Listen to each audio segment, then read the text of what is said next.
Hey, movie fans, and welcome back to another episode of the Uncharted Media Podcast. This is episode 201.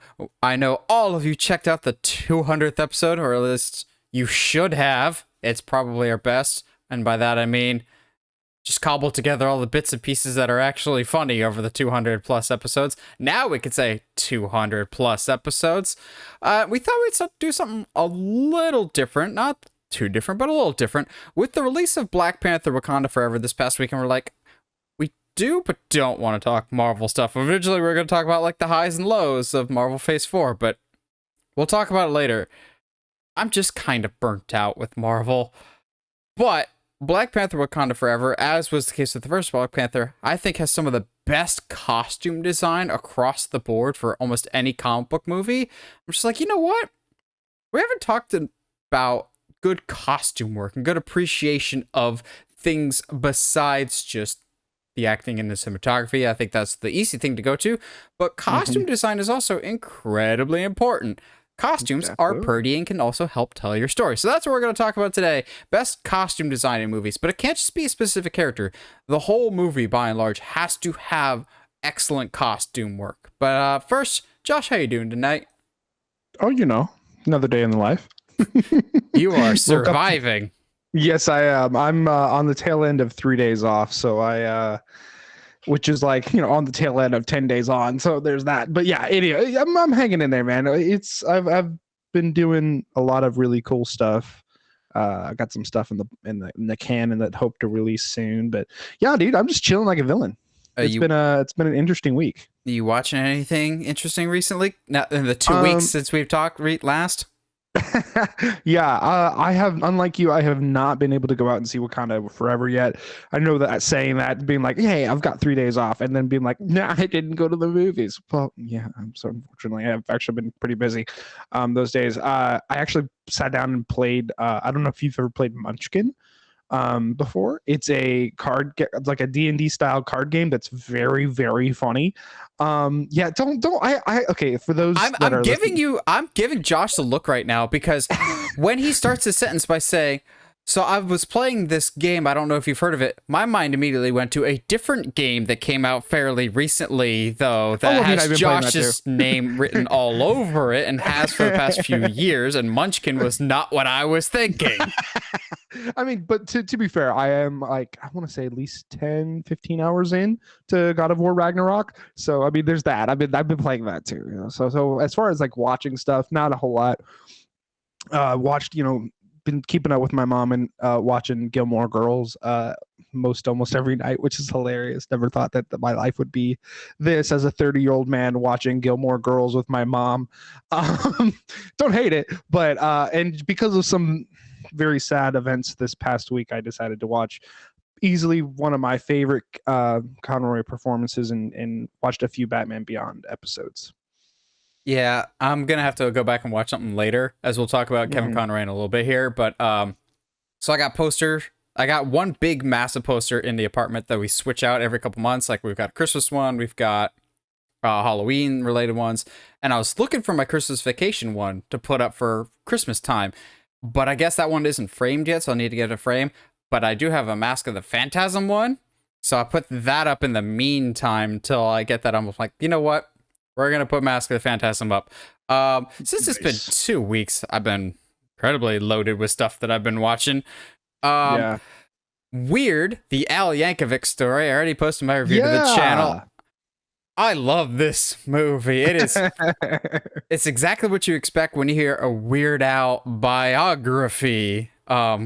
Massive air quotes, because mild spoiler alert, I don't think the real Weird Al killed Pablo Escobar. Just putting that out there. I don't think, or had a relationship with Madonna, or or the entire ending of this movie that I'm not gonna say what it is. The entire ending.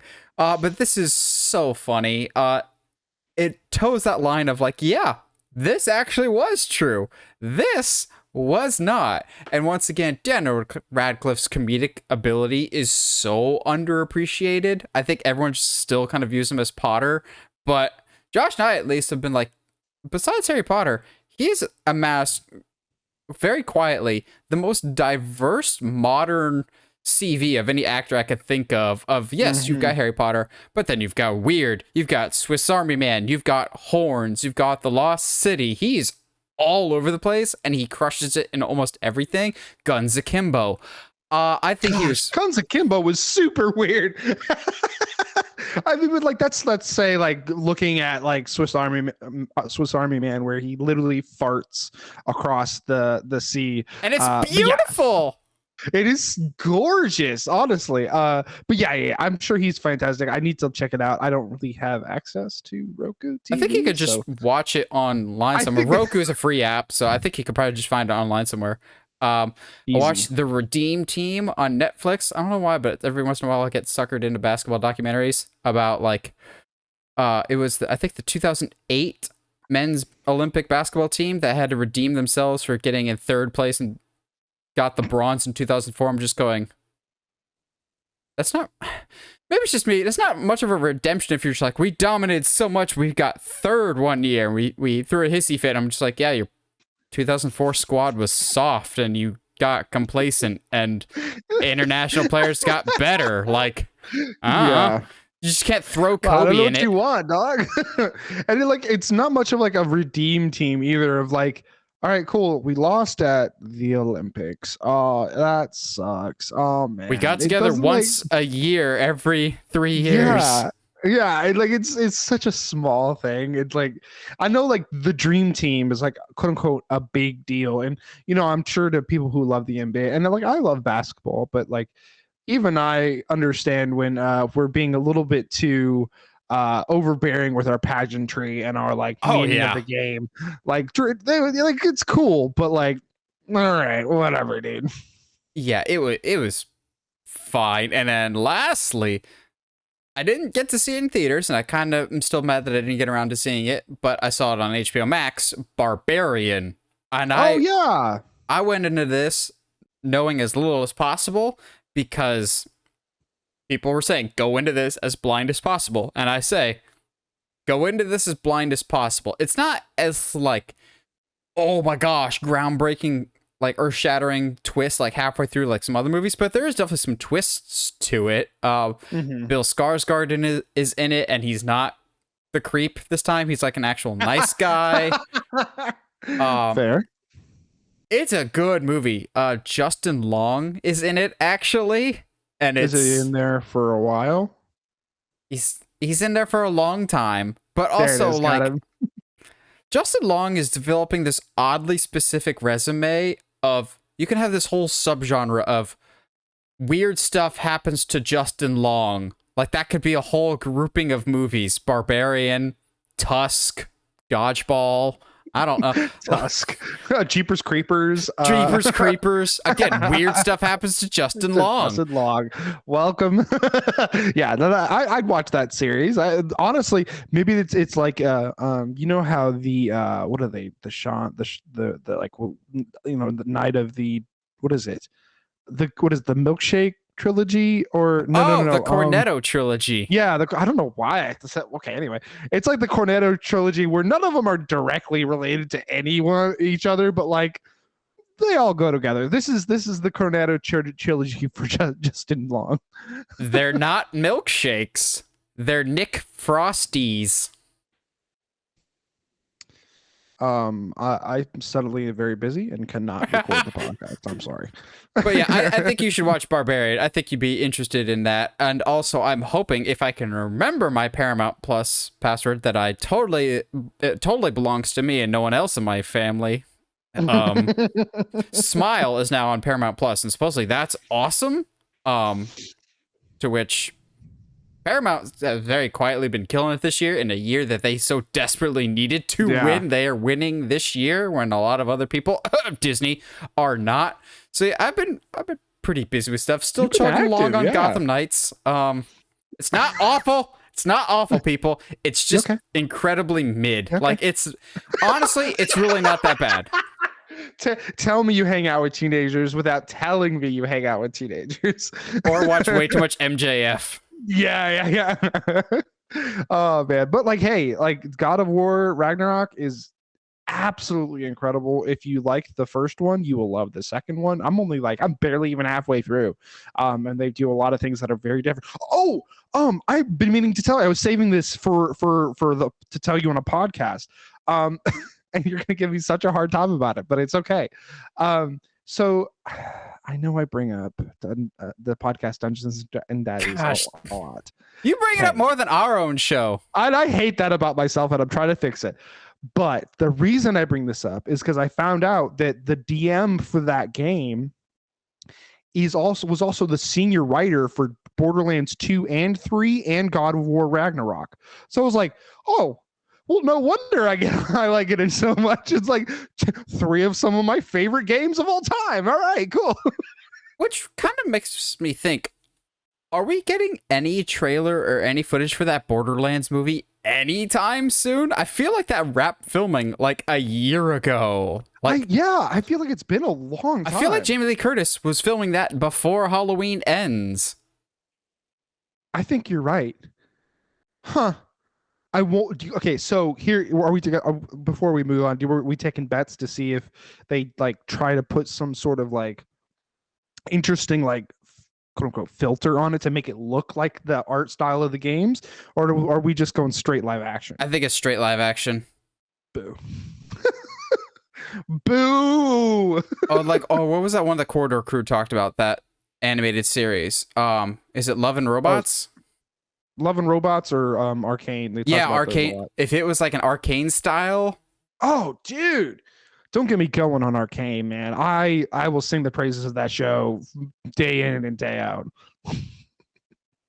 Well, let's get into the news, and unfortunately, we got to start off on a bit of a sour note, or more just a bit of a gut punch, in that iconic Batman voice actor Kevin Conroy has passed away at the age of 66. What makes it such a gut punch is 66 is really not that old, but also we had no idea that he was in ill health. Granted, the past few years, he didn't look in peak condition, but he didn't look overtly sick. And I don't know if we have a cause of death yet, but it was a shock to the comic book world, to say the least, because in a world that is becoming more and more divided in just about any opinion whatsoever, everyone seemed to rally around of, yeah, Mark Hamill and Kevin Conroy, they're the best.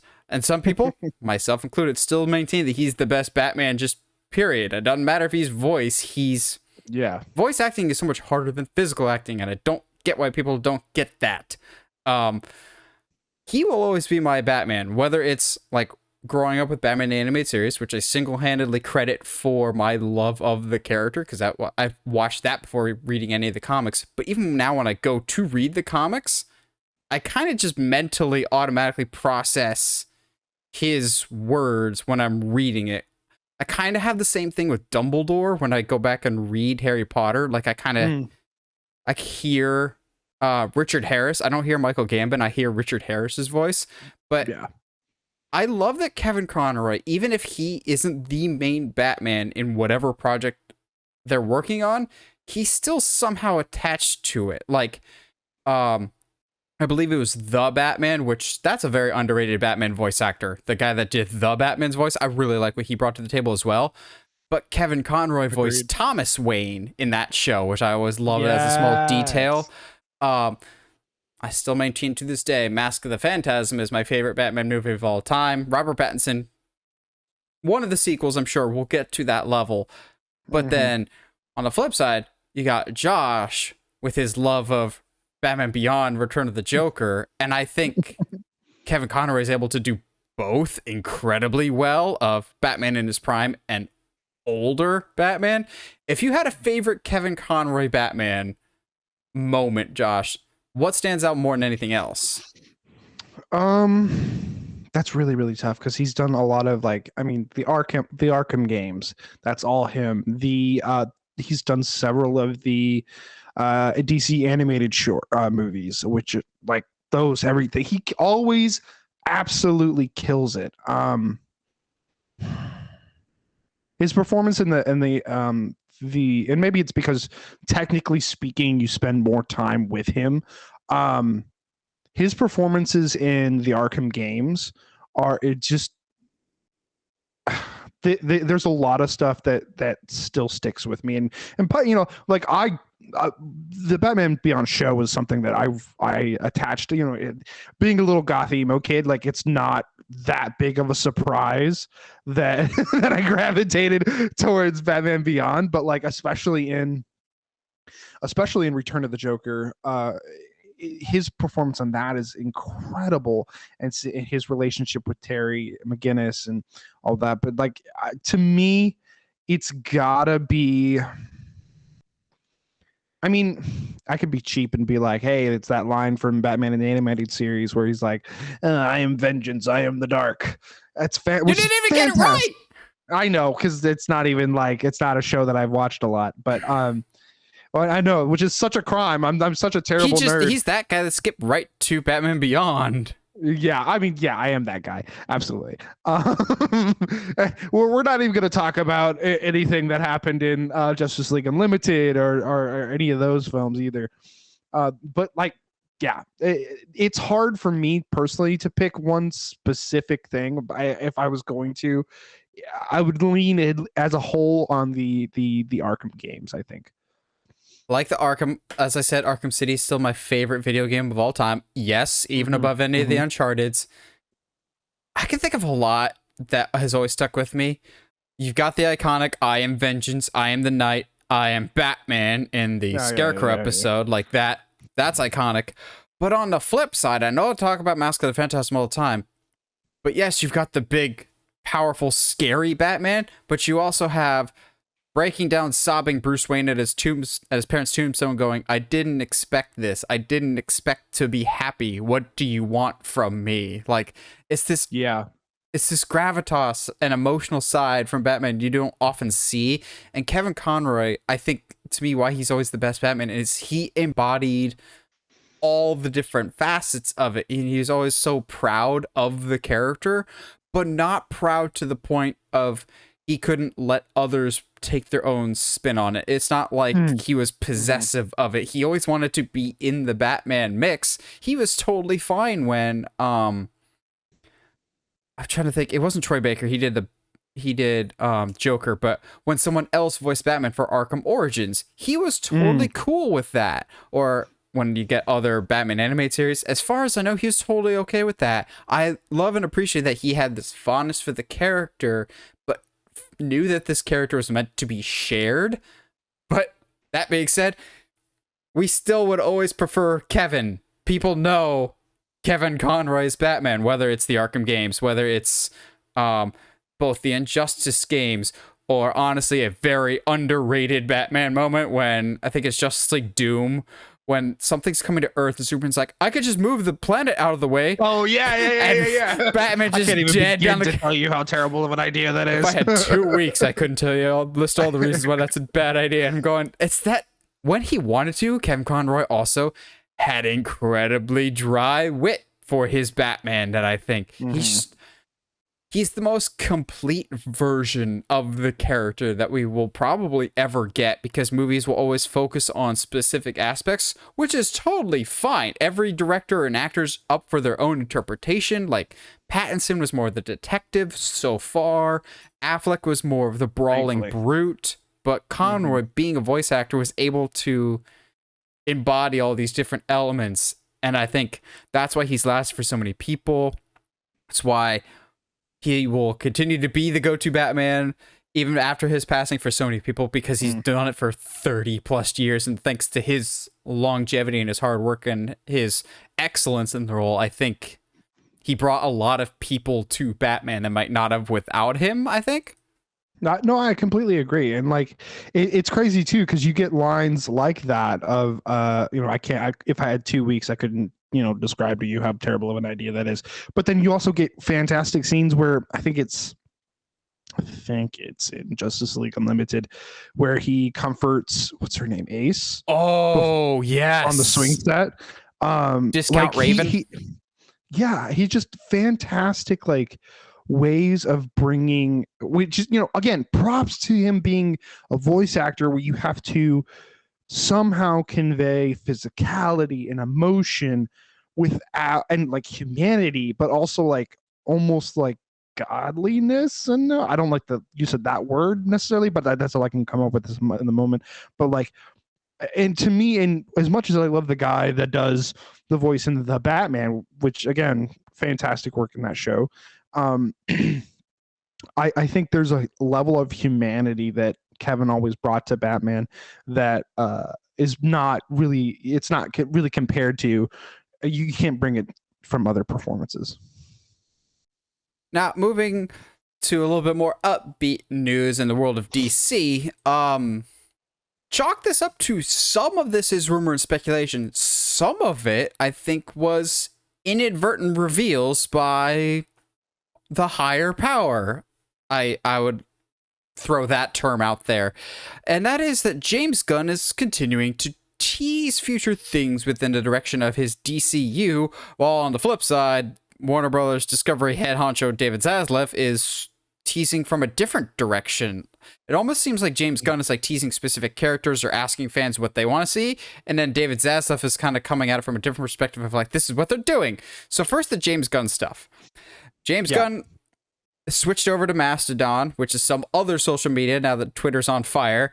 I'm still on the dumpster fire. I'm just kind of going, I'm just sitting back and watching because this is kind of entertaining. And also, I'm not tech savvy enough to figure out what Mastodon is, so I'll ride on the Twitter fire for a little bit longer. Fair enough. But I didn't even. This is the first I'm hearing about Mastodon. So exactly. Like, I'm just here, dog. I just exist. So James Gunn's first post on Mastodon was a picture of Lobo, which everyone was like, "Oh, Lobo, that's cool." But then it got coupled with an interview later that same day of, I believe, Brandon Davis of comicbook.com that asked Jason Momoa. He's like, so you see James Gunn shared a picture of Lobo, and this was also in conjunction with a video that Jason Momoa shared. It's like, a dream of mine is coming true. Thank you, James Gunn. Thank you, Peter Safran, my maestro. I'm going, maestro is kind of important. We'll get back to that. And some people are suspecting that potentially Jason Momoa could be playing Lobo, and I'm going, a little bit of a reach, but okay. We wouldn't have talked about it had James Gunn not earlier today shared yet another picture, except this time of Mr. Terrific. And I'm going, wow, okay. You are really digging deep from the Jeff Johns barrel of obscure characters, aren't you? Yes, sir. Like, they're characters that like comic book fans would know, but I'm just like, they're okay. Not like the highest of priorities, but that's still cool. So he's clearly teasing some characters that he would like to show at some point. Now, Jason Momoa had no reaction to the Mr. Terrific stuff, as I would kind of imagine. Yeah. I'm on the fence about if I actually believe that there's any form of correlation between Momoa and the Lobo stuff. Just like, I don't know if I buy it or not. That being said, I love Jason Momoa's Aquaman. But. The big old butt. Lobo does have a big butt.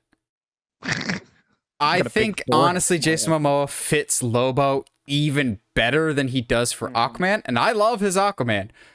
But oh my gosh, Jason Momoa is a little too spot on for Lobo. Like, scary spot on. Now, the Maestro thing that he talked about in his video, like, before anything else, there's some fans are speculating that he's actually referring to Andy Muschietti, the director of The Flash, because Ezra Miller has referred to Andy Muschietti as Maestro a few times. I'm going, interesting correlation. That could just be like, dude, though, for people of like, I just call you Maestro. I don't know. That could just be a Which lingo. Is still weird.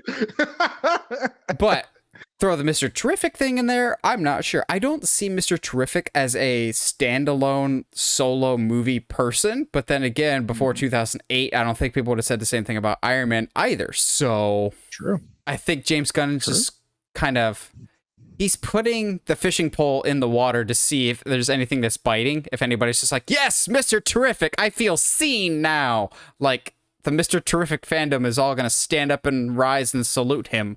I think he's more just kind of gauging fan interest, and supposedly he's actually reached out and been like, all right, fans, what would you like to see from DC? What stuff would you like to see from us make going forward? And David Zaslav I'll let Josh talk, and we'll talk about the David Zaslav stuff in a second here. But he said that Totally. James Gunn and Peter Safran are almost to the end of figuring out what the end of this roadmap is and having everything charted out. Looking at just the James Gunn stuff with the Mr. Terrific, with the Lobo stuff, Josh, what are you making of all this?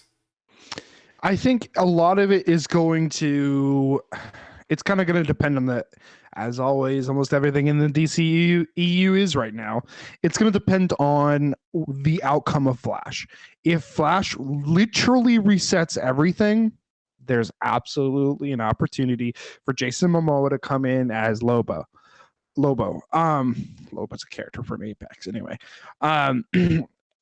Which is like you said, something I'm super down for. I really like his Aquaman, and I don't know who we would get to replace him if he wasn't Aquaman.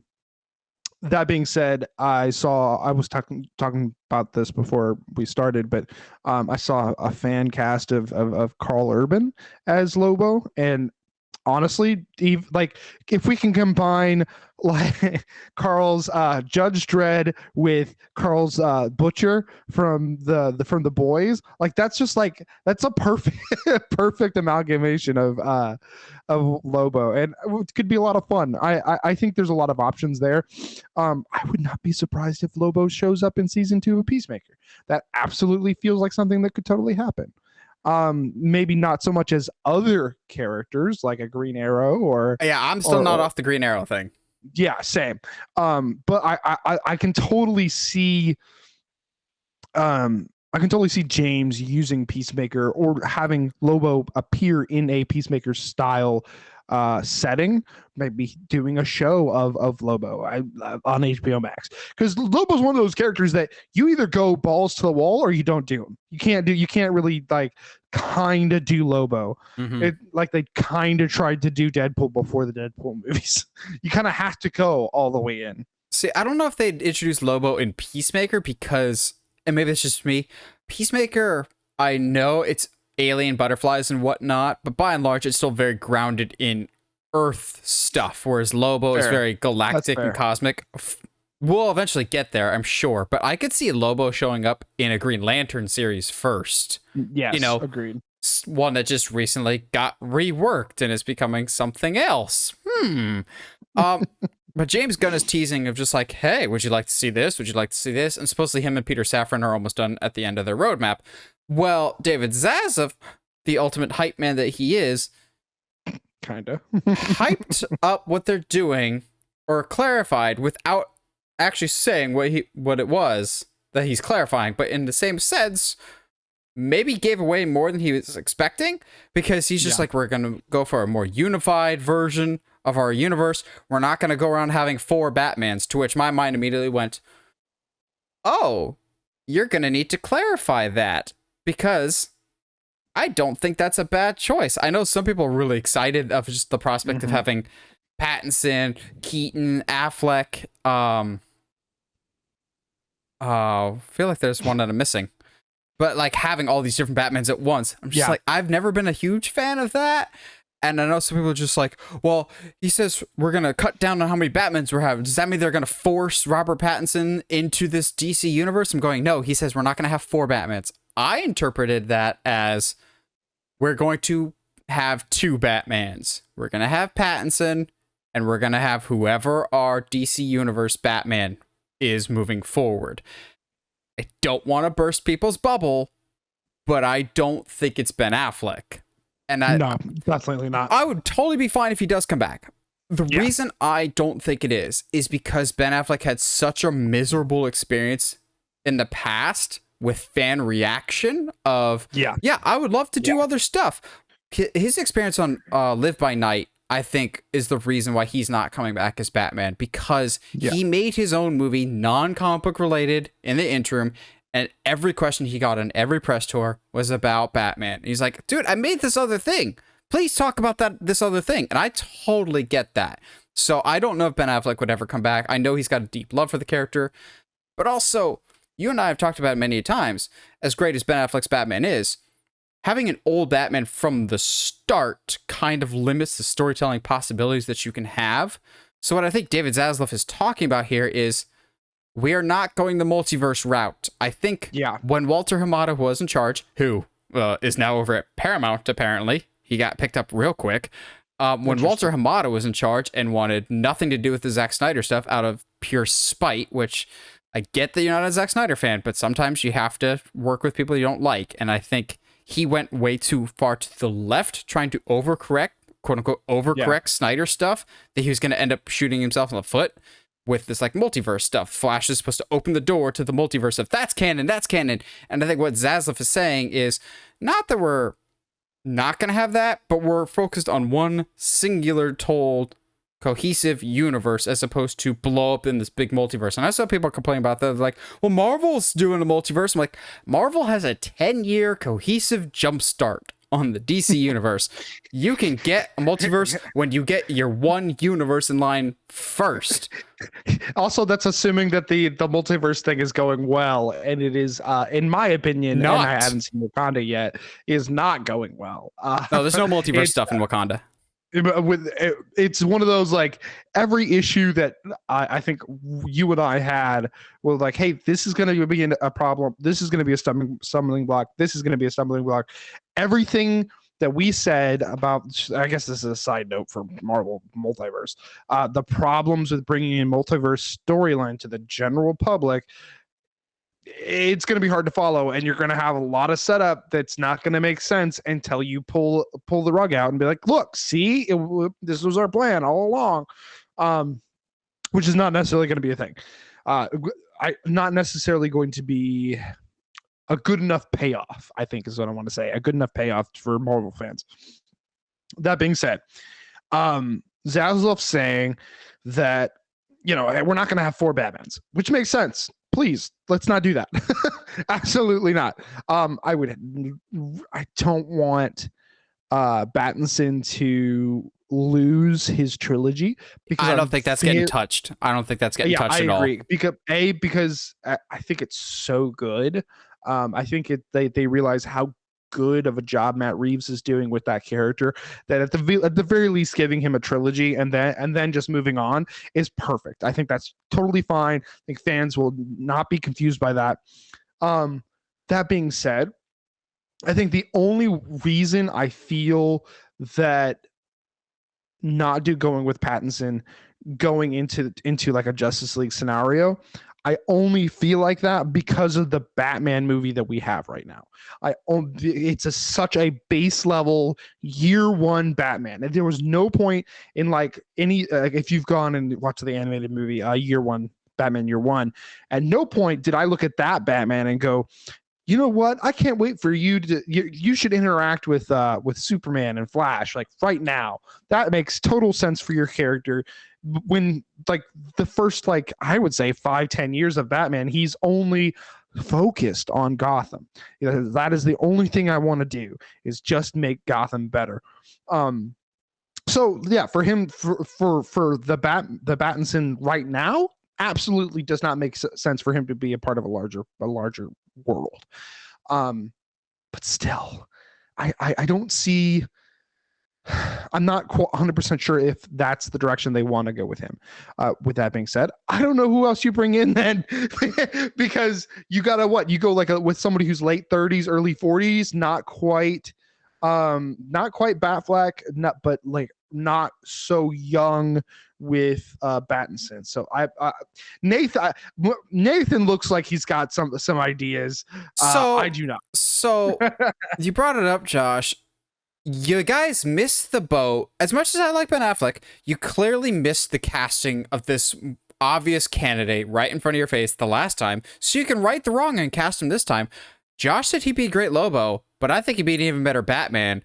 Carl Urban has been my top choice for Batman for about 10 years now, because just look at Dredd, a character that only speaks with the lower half of his face and keeps his mask on the entire time and is grumpy and has a up-and-coming assistant. That sounds very suspiciously like Batman to me.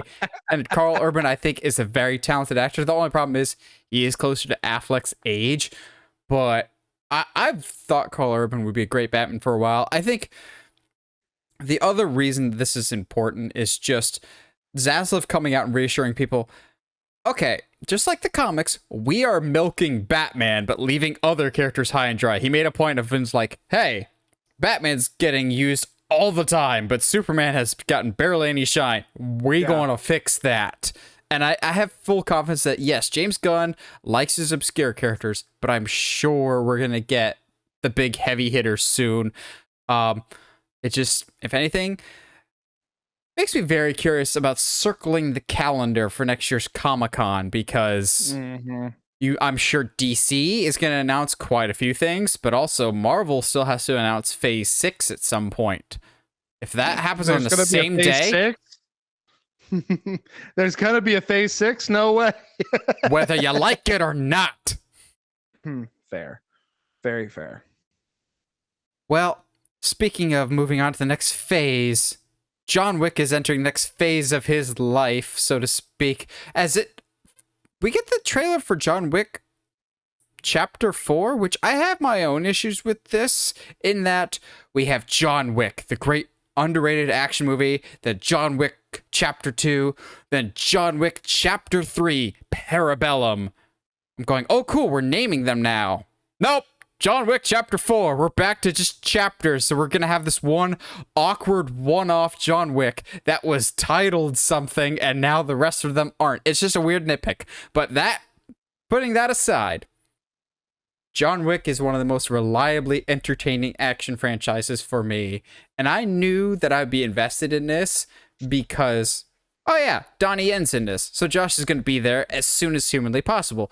I actually forgot Bill Skarsgård was in this, and I'm going, oh, he looks like if The Miz was in a John Wick movie in terms of just having the most punchable face in an action movie in the world. How does Bill, like, I know he's older than me, but how does he always consistently look like he's this young, schmarmy 25-year-old who is just like here to take over your world in the worst possible way? Yeah, like, but the new trailer for John Wick 4 is fantastic. With your boy Donnie Yen.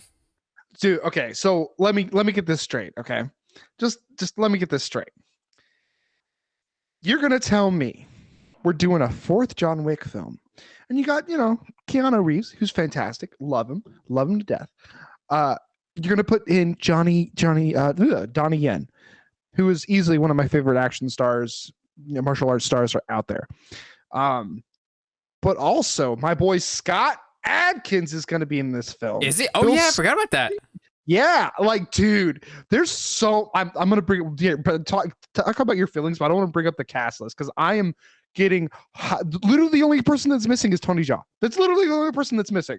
So, okay, while you look up the cast list, I'm just going to throw this theory out there. I think even if you look up the cast list, there's going to be one name that'll make a surprise cameo. Ana de Armas. Because they're currently filming Ballerina, the spinoff from John Wick 3, when we met the Ballerina hit squad, more or less.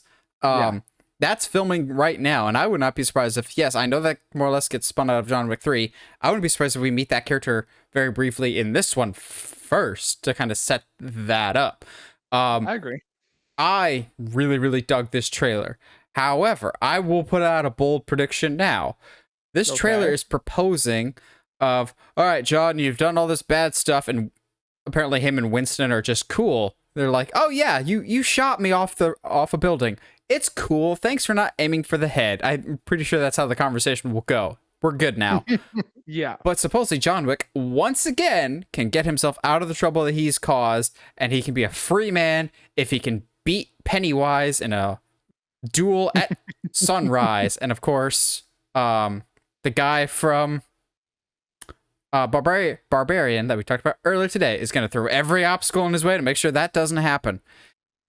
I'm predicting now, in true John Wick fashion, John will miss the cutoff just barely. Like, he will be late just barely due to Bill Skarsgård's interference. Now, they say in the trailer, if you're not there for the duel, you will be executed. My prediction now is John Wick will be late by like a minute, or just barely miss the duel, and he'll be up for execution. But Winston steps in and he's executed by Bill Skarsgård and his guys, setting up John Wick 5, which is a full-on revenge for the death of his mentor figure in Winston for John Wick 5, because somehow they've got to keep these going. They're going to keep going and going, and John Wick will never be able to catch a break. Also, I just want him...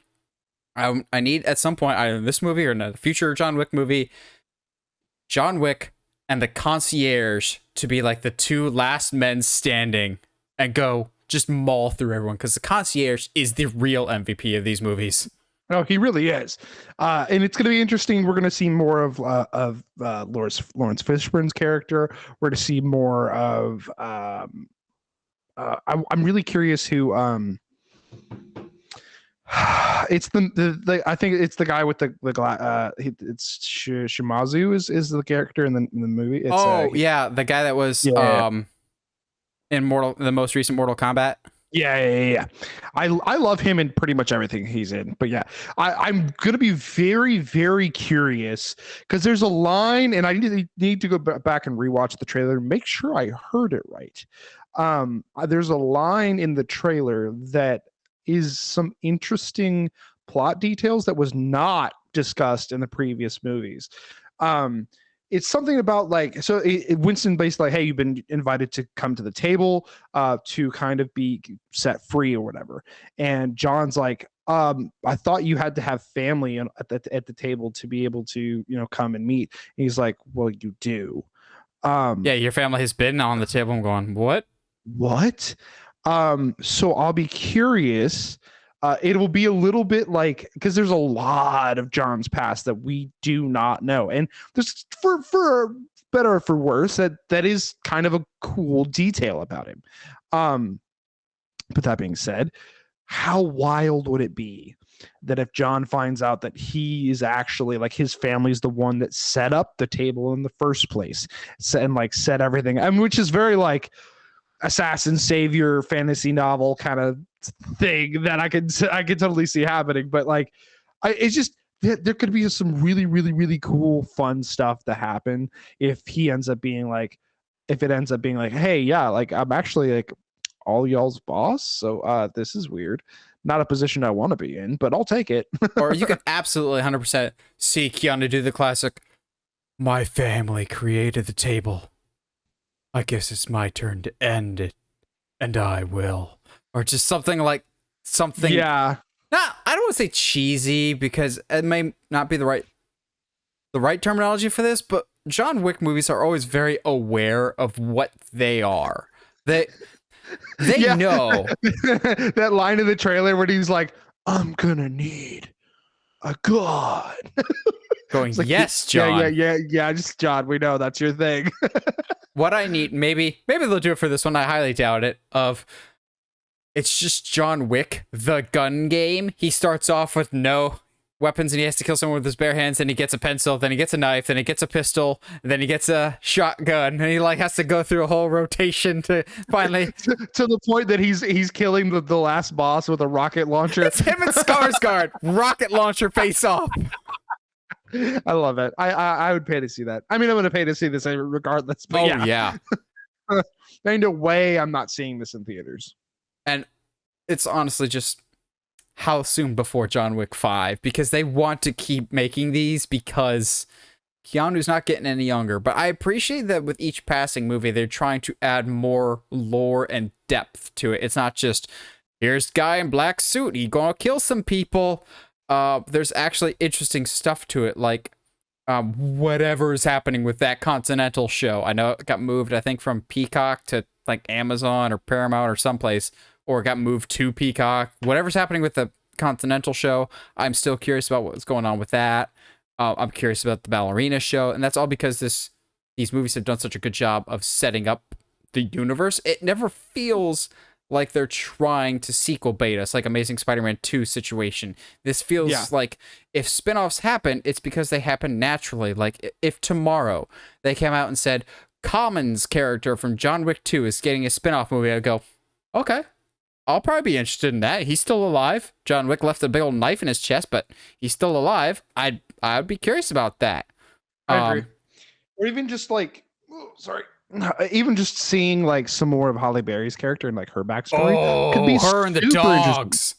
dude. And those dogs make an appearance in the trailer, so dude, I'm so excited. Also, Like, Nymphadora Tonks from Harry Potter. oh, dude, like I'm just excited. This is gonna be so much fun. I can't. I'm so, oh man. Gun Fu is in this. So what you're telling me is Christian Bale's gonna come in and talk about Equilibrium. It's not the last time we'll talk about Equilibrium looking stuff. Moving on from one action franchise to another, Indiana Jones. We're still kind of waiting on anything related to Indiana Jones 5, but supposedly, according to reports, we'll get a trailer for that before the end of the year. So my brain's going in front of Avatar. Gotcha. But it seems like now Disney Plus is developing an Indiana Jones spinoff show, to which I just go, you have had Disney Plus for 3 years, and you're only just now realizing you can do this? Like, guys, when you bought Lucasfilm, you got more than just Star Wars. I know you've been milking that ridiculously and will continue to do so, but guys, I know Indiana Jones could be a little bit of a legal kerfuffle, and that's why all the Indiana Jones movies are on Paramount Plus and not Disney Plus. But that didn't prevent you from making your own Indiana Jones show a long time ago. When you bought Lucasfilm, what in your brain made you go, you know what? We're going to make a Willow TV series before we make an Indiana Jones series. No. Okay, look, I'm with you, but you do not need to disparage the good name of Willow, okay? I'm not a Willow fan, but come on now. What is higher on the priority list, do you think? Making a Willow show or capitalizing on the Indiana Jones property? They were making Uncharted at the time, so they don't really care, you know. We kind of got Uncharted. It's fitting that Uncharted is now on Netflix. It feels like a Netflix movie. Got him. But yeah, not like you said, like the how long and it's gonna be one of those things of like, if you go down the Lucasfilm catalog, it's like, how long until we actually get to some of these other ones? Yeah, like, can you imagine doing like an ET, like, that's Amblin. See, is it? That's I thought Amblin. That was Lucasfilm though. Well, no. Okay, there is an ET sequel. It's called ET the Ride at Universal Orlando. Gross. Don't come at me with that. But there's just like a lot of very interesting things that they could do, and it's like, okay, cool. So we're just now doing an indie show. So I think the big question here is that, is it actually about Indy, or is it just in that world of Indiana Jones? Do we think it's about his mentor, or do we think it's about Shia LaBeouf? It's not going to be about Shia. It's not going to be about Shia. So again, Disney and Lucasfilm have not officially confirmed anything about this show. My first thought would be it might be spun out of the movie, like Phoebe Waller-Bridge's character. I can imagine that, but maybe they're hoping that she resonates with fans so that she can get her own movies.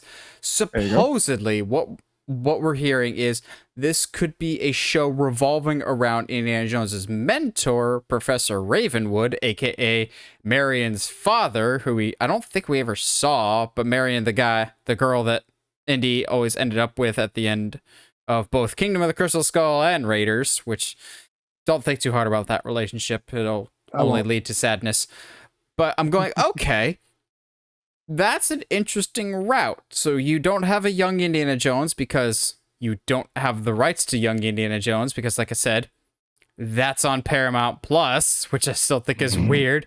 But at the same time, you could just reboot young Indiana Jones because I know that does have its fan base. Supposedly, from everything I heard, that got canceled because it had too expensive of a budget. Doesn't matter with Disney Plus. Well, with Chapek's budget cuts that he's instilling now, even more so than usual, that might be a problem.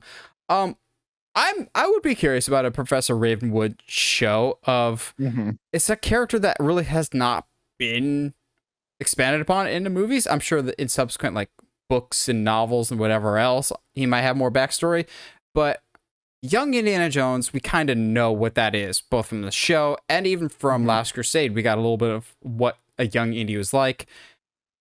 I don't know if they want to do a young Henry Jones Sr. of like his father. That could be interesting, but at the same time, maybe have something in the world of Indiana Jones, but completely distant. My worry is they'll like shoehorn in references that don't make sense. They'll be like, Professor Ravenwood was the one that gave him the fedora. It'll be like, we saw Last Crusade. That's not how that works. we have an origin for Indiana Jones of all of his crucial stuff. So I'm all for more treasure hunting stuff. Naturally, I'll still be checking out National Treasure, the TV show. I think it's next month, whether it's good or not, just out of morbid curiosity and treasure hunting. Yeah. But I don't know what to make of this. I think it all really depends on, do you have an actual idea for this? Or you just realize, oh yeah, we have the rights to Indiana Jones too. And we can make this a TV show. Let's do it. More content for Disney Plus. Hurry. Go, go, go, go, go, go. Yeah. Honestly, to me, as much as I know how much you love Indy. It's not something that like I'm obsessed with or really have fond memories of. I thought you loved Indy movies. I'm honestly just waiting for a Howard the Duck remake. He is in the MCU, guys. He is in the MCU.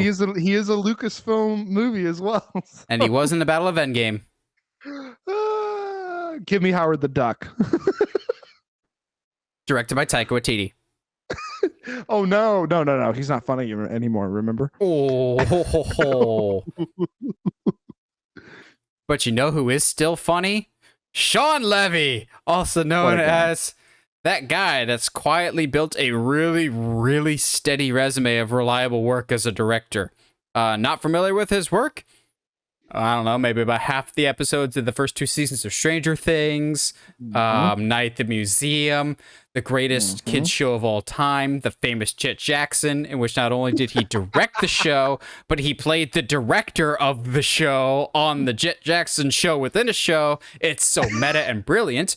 He most recently did Free Guy with Ryan Reynolds. He's going to be doing Deadpool 3 with Ryan Reynolds, but also some other Ryan Reynolds movie called The Adam Project is interesting to bring up to this conversation because The Adam Project had 1 or 2 Star Wars similarities. Well, I think Disney took notice. They're like, oh, in your movie, you gave a character a lightsaber. You've had your character use a lightsaber in 2 of your movies now. You want all of your character has lightsabers? We're trying to fix Star Wars. Can you give some of our characters lightsabers and fix our franchise?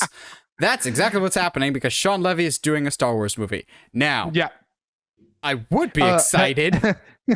Until Deadpool 3 goes bad, and then Disney's like, or Kathleen Kennedy's like, oh, sorry, bad movie. Sorry, you're out. Bye. That is exactly why I can't get too excited for this. I love Shawn Levy. I think Real Steel is one of the most underappreciated movies of the past 15 years. I really love the first Real Steel. Well, first and only Real Steel, unfortunately. But supposedly Disney Plus is doing a show, I think. Allegedly. I would be excited for this. If Lucasfilm and Star Wars didn't have like a 50% completion percentage when it comes to directors of... I go lower than that, dog. Yeah, it's not something to be excited about, unfortunately, because like, who knows? Maybe Shawn Levy will fart too loudly, and Kathleen Kennedy would be like, "Nope, bye." Kathleen Kennedy is not Vince McMahon. Okay, sure. If you want to say that, buddy. Yeah, no, I mean, regardless, like, I think you and I are both hesitantly excited. Shawn, whatever he brings to any project, I'm excited for. I don't think I've seen a movie of his that I didn't enjoy. So, and like, there's this, like, how do I say this?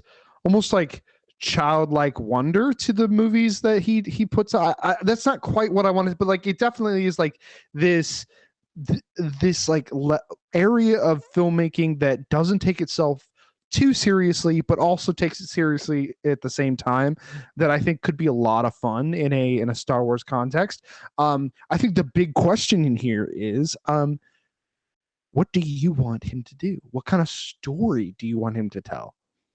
Something away from the original trilogy, for the love of God. The beautiful thing about Shawn Levy is he's kind of like when you want Spielberg, but you can't afford Spielberg, and you want more originality and less copywriting than J.J. Abrams, because J.J. Abrams will just lift Spielberg verbatim and be like, I love Spielberg. You want to see how much I love Spielberg? Did you like Super 8? That was my love letter, my fanfic to Steven Spielberg. Whereas Shawn Levy, I feel like, has a little bit more of a director's identity of like, this is a Shawn Levy movie. Yes, he's clearly inspired by Spielberg, but at no point does it feel like he's ripping off Spielberg like JJ would. That being said, I still liked Force Awakens, and I think it's the best of the sequel trilogy by a wide margin. And if JJ came back to Star Wars and had more of a cohesive vision, I wouldn't hate that either. I don't want it in the original trilogy. Can we please, for the love of God, get away from the original trilogy? For someone that shot down the original trilogy showing up in the parks for Galaxy's Edge because they're so focused on the sequel trilogy, we keep going back to the original trilogy a lot for someone that says, we're not focused on the original trilogy anymore. Obi-Wan, Andor. I don't even want something post Return of the Jedi. I've been saying forever, set something before Phantom Menace, like hundreds, thousands of years before Phantom Menace. That way you have full, complete freedom, carte blanche, do whatever you want. I think that's what they were planning on doing with the Taika Waititi movie. And if that actually happens, great. But I think given how Thor Love and Thunder came out, we joke about it, but I fully expect Kathleen Kennedy to fire Taika Waititi. I don't think she should, but because she's done it in the past. She did it with Colin Trevorrow, firing him off of Star Wars 9 because of the Book of Henry. She fired Josh Trank because of Fan Four Stick and other stuff that happened on the set of that movie. You lost Lord Miller, and they were actually did 90% of that movie, but they still got fired for a lackluster job, supposedly. Then you get the world's safest director with Ron Howard. You lost Patty Jenkins. I don't believe you actually keep your talent, so I want to get excited for this. But I can't until the movie actually comes out, and even then I'm like, did you make like half of this and then some committee came in? Like, I don't even think a name like Taika Waititi is safe nowadays, and also his schedule is building up with so many other things.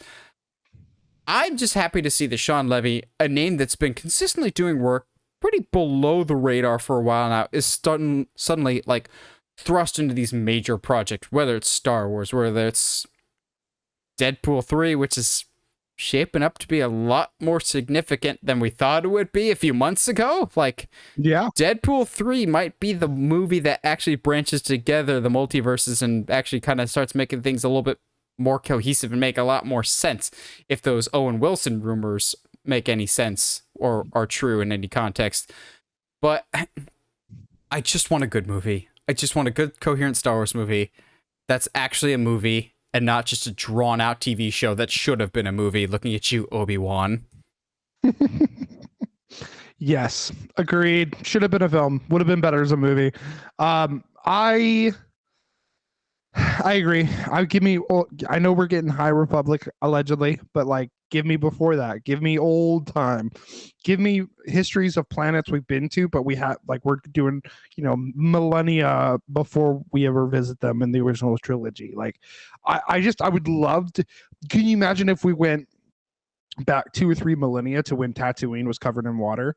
Like, oh, that would be like such an interesting take. And like, there's just so much. There's so many stories you could tell without even pulling from the extended the non-canon universe. I would love to get something Revan related. I'd love to give something Darth Bane related. Would love to get something. You know what? Do it. I dare you, Sean. Go lean full on into the Jar Jar a Sith Lord thing. Could you imagine though, like a Shawn Levy style movie with a Darth Jar Jar? It could actually be kind of fun. So this will never happen. Disney will never let this happen because it might be like the ultimate, you can either nail this out of the park or fans will hate you forever type of movie. But I would lose my mind if we got Star Wars The First Jedi. Ooh. Or Star Wars The First Sith, Rise of the Sith, or Rise of the Jedi. I would still kind of stick with The First Jedi. We've had The Last Jedi. I think it'd be super cool to be like, hey, y'all hated The Last Jedi? Suckers, here's the first Jedi. It first was one. all planned all along. Would be interesting too, even to actually have some live action exploration of the Gray Jedi. That could be a lot of fun as well. I think we'll get that in the Ahsoka show, actually. I mean, I agree, because I think she technically labels herself as one. Yes. I think. But yeah, there's a lot of options out there that I like, that Taika and Shawn could deal with, and I'm excited to see where we go with Star Wars, because give me a good Star Wars project, dang it. Well, as per usual, this episode is sponsored by TeePublic, your one-stop shop for all things Uncharted Media merch, whether it is t-shirts, hoodies, mugs, whatever you want with the TeePublic, with the Uncharted Media logo on it. TeePublic logo. Yes, get a TeePublic shirt with a TeePublic logo on it. Whatever you want with the Uncharted Media logo or some other fantastic designs. Tinfoil hat theory shirt. Got a great mug. Whatever you want, support the show. And if you haven't already, subscribed to us on whatever platform you're listening to us on, whether it's iTunes, Spotify, Google Podcasts, YouTube. And also, share us with your friends and family that are also fellow movie fans or just are looking for podcasts to check out, because we're always looking to grow our audience. Now, let's talk about costume designs. I think that often, gets overlooked. And I feel like music gets talked about more, but I would still kind of lump it in that category of we really should pay more attention to it, because one, it helps with the aesthetic of a movie, but also can help tell the story. It's not on my list today, but I love when movies use it to help their narrative, a la Star Wars. Look at Luke Skywalker in the original movie wearing all white because he's still pure and innocent and good, even though he's a whiny brat. And then by the end of it, he's wearing complete black, but then you're like, oh, is he going to turn to the dark side like his father? But then when he beats the crap out of his father, the flap opens and it was white on the inside, proving that he was still good underneath. That's brilliant costume work right there. That helps tell the story. So I have more recent stuff because I try to put stuff that I have personally seen. That being said, I feel like I still maintained a pretty decent variety here. And also, some people are going to be mad because I have a movie that's terrible, but has brilliant costume design that tries to save the rest of the movie, but it doesn't really work. I mean, same. I bet you we have the same one, actually. I bet you it's the same one. I think it's so interesting. It's really interesting, though. It's because, like, costume design is one of those things that, like, when it's kind of like CGI. When it's good, you do not notice it. When it's doing its job, you do not notice how good of a job it's doing. It's kind of like why, most costume design stuff, it deals with not just one character, not just an ensemble. It deals with the costume design of the entire, like, everybody that appears on camera, right? Which is why, like, we deal with these issues where, like, oh, why have Marvel movies never been done for best costume and blah blah blah. And like, there's I think some of them have. Maybe nominated, but at least one of them I think has been, because it'll be the one that I talk about. Yes, but like, it's a very, very specific scenario. But a lot of it has to do with the fact that, like, costume design isn't just one person. It's got to be everybody. And there's that. I think that's a lot of, like, at the Oscars and stuff, that's a lot of the reasons why we get, like, period pieces and stuff like that people that get nominated, because to their credit, making sure that a cast of 200 people are all historically accurate is harder than having 3 people wearing cool costumes and everybody else wearing street clothes. Or in the case of Marvel movies, having just kind of okay costumes and everyone else wearing street clothes. I still think the Marvel costumes could be better. I honestly, I think they're over-designed. Yes. If we really want to get into that, there's too much going on. You did, like, the whole point of having a comic book suit is have something that is recognizable off the bat, not like, hey, this gets put in front of you. What am I looking at? Who's that? I don't know who that is. But yeah, there's a lot of really, really cool stuff on my list that I'm looking at, but like, I've only got one that's one character, but no, I got a couple that are character specific, but Yeah, that's How many you got total? I'm for good curious. reason. I'm curious to see if our brains are once again in sync or if they're Backstreet Which Boys. is hilarious, which is really funny because like both of us have been so busy, like we have not texted each other a whole lot about this. So if we end up getting very similar vibes, it's gonna be hilarious. I bet you we do. All right. Once again, we have the same brain. It just gets shipped back and forth. Two whole brain cells. How many do you have? I have, I think 11. Yeah, 11 as well. 1, 2, On the 3, 4, 5, nose! 6, 7, 8, 9, 10, 11. Yeah, 11. That's great. I love that. Hey, so for those who are listening, normally I text Nathan at some point. Either we record on Tuesdays, either on Monday or like Tuesday afternoon. We're like, hey man, how many are you going with? That did not happen this time at all. Like we've been very quiet just because been so busy and stuff. But like I'm gonna laugh. It's gonna be so funny when we both just hit the same people, the same. They're gonna be just completely out of order, but they're gonna be the exact same list. I was like, I'm gonna be different this time. I'm gonna have an odd number. I'm not gonna go for like a top 10. I'm gonna have 11. It'll be different. Of course, Josh has 11 too. That's ridiculous. Great. All right. I have 2 superhero movies, a couple fantasy, some horror, and some old school, and a bad movie. Let's go. Where are we diving first here, Josh? Do you think? You know what? Let's hit. Do you have anything sci-fi? Yes, I have one sci-fi. All right, let's hit sci-fi first. I don't think this is going to be on Josh's list, but probably in terms of. When I was looking at costume design, I was thinking of like instantly iconic to the point of it became a trend that other people kind of stole from for a while. Yeah. And we joked about Equilibrium earlier in this episode with Christian Bale. Mm-hmm. And Equilibrium absolutely gets, and I think justifiably, accused of ripping off The Matrix, except having the colors inverted of, your character's in white instead of black leather. That doesn't make it more interesting. But The Matrix for me has one of the best like costume designs. Is it The Matrix? It's yes, no.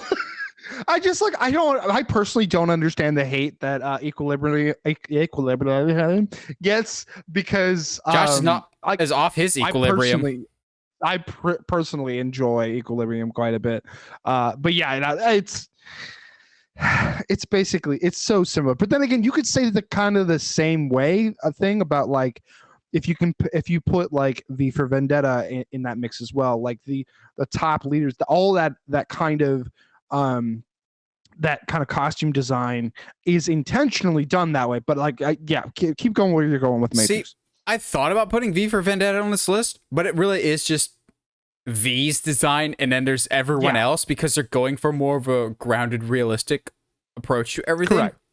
But The Matrix, for a while there, everyone was making fun of the slow-mo and parodying it, but everyone was also trying to replicate the black leather. Blade came out around this same time. I'm not saying Blade kind of took from it, but it has a very similar aesthetic. There's a Screen Rant video that's done by the pitching guys that's about like this fake like costume designer, and he's like, you got a character, why not just put him in a leather jacket? Yeah. Like Heather and I are currently watching Smallville. In season 9, he's basically got Neo clothes whenever he's quote unquote the Blur. If he's just got like this long, well, it's not leather, but it's just long black coat, shirt, and pants. I'm just going, but it's one of that instantly iconic look, and everyone's kind of got their own aesthetic that they're rocking. Like Neo is slightly different than Trinity, who's slightly different than Morpheus. It's just, once again, though, I know the joke's already been made, and I'll make it anyway because I'm lazy. But realistically, how'd they sneak up on anyone with all that leather? Like, I've seen videos where they like dub in the squeaking. I'm just like, that's so much better. But come on, 1999 belongs to The Matrix, and it's just that look is iconic. The costume just green and leather was just 1999 in a nutshell. I think you could add in triple X in that scenario too. It's not like the leather, but it is leather, but like a different like a different level of it. Like, yeah, absolutely. 1999 was wild, kids. I am actually going to talk about Star Wars a little bit, but not for the Luke reason.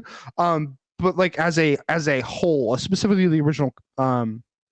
Actually, not even the original, as the entire like Skywalker series, they do a really, really good job of making sure that all of their costuming is done in a way that it is both at the same time very alien looking, very something otherworldly, but also gives us tastes of things that are real world and stuff that we're familiar with. I think like a good like example of that is like the Empire uniforms. That's something that we as like we recognize as, oh, that's a military uniform, but that's not something that like from our world either. So it's not like it's ripping something off from the our military. Excuse me, our military, but it's still looking like something that we can be familiar with. And I think it does that throughout the galaxy. And that's one of the reasons why to me, Star Wars is so like, it's a sci-fi play thing that works. Like Dune as much as I love Dune, it does dabble in that territory of like people wearing clothes that don't make sense. And like I have no reference for what you're wearing. So Star Wars does a very, very good job of doing this worldwide, and not just with humans, but also with like aliens themselves, having people and characters wear things that make sense for who they are as characters. And which sounds like on paper, that sounds like such an easy thing to do, but like it really isn't. It's hard to do alien species with Absolutely. as much variety as Star Wars does.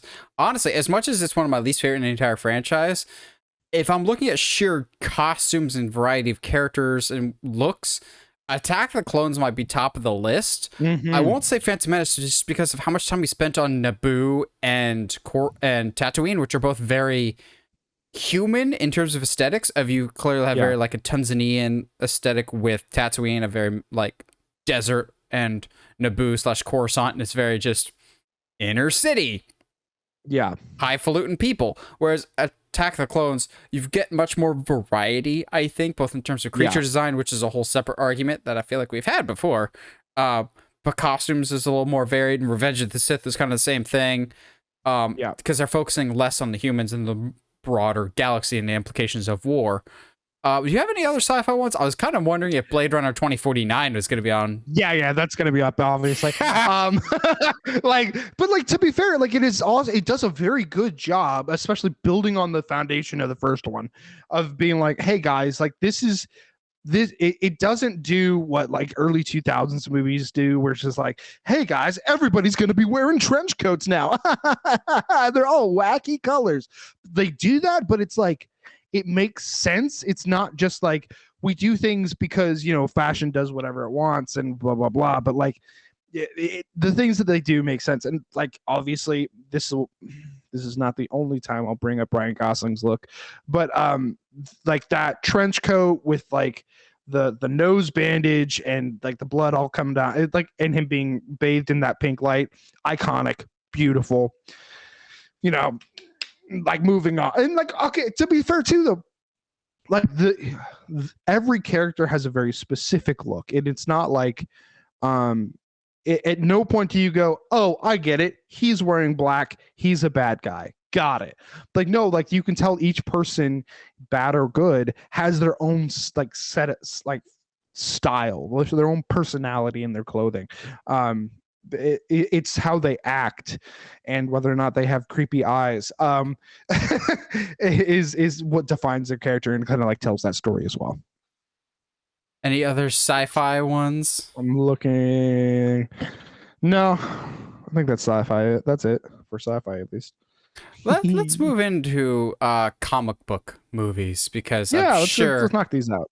I have only two, actually, a Marvel and a DC.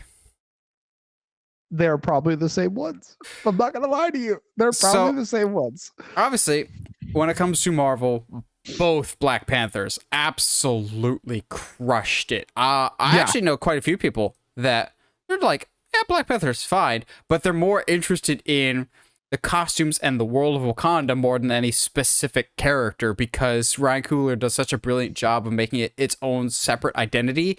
We often complain about Marvel costumes, at least Josh and I do, of a lot of the Avengers stuff just feels very much same-ish, of like some form of a Kevlar that resembles enough of the costume of the comic book character, and doesn't have its own unique identity. Everyone in Wakanda has their own unique identity. Wakanda, off the bat, from the costumes alone, felt so unique and different than everything else. It was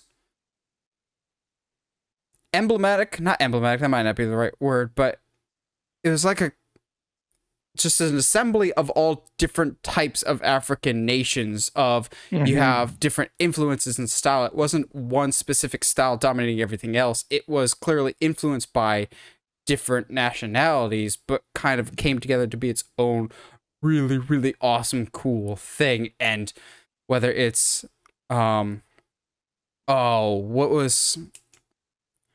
what's the guy that was in Nope earlier this year, and that's why he wasn't in Black Panther 2, but his group of soldiers, or the Dora Milaje, they both have their own distinct style. Your royalty's got M'Baku. one thing. M'Baku, the brilliance of showing people. how the people in the mountains aesthetically look different than the people that live in more or less the luxury that is the city. But even the people that live just kind of in what we would consider the suburbs don't look poor. There is no poor in Wakanda, at least from what we see in the movie. It kind of just, everyone has their different economic status, and that's symbolic in the costumes. It's unique, it's different, immediately sets you in this world, and I think it's perfect. It doesn't look Marvel, and that's why it works so well. Yeah. I agree, because there's a lot of bright colors, there's a lot of beauty, and like, how do I describe it? It just, like, there's a lot of culture in it. I think is the thing too. Is it feels like these costumes that they're wearing could be real. They're not. It's not just something that some dude in a comic book chair decided to draw someday. It's not.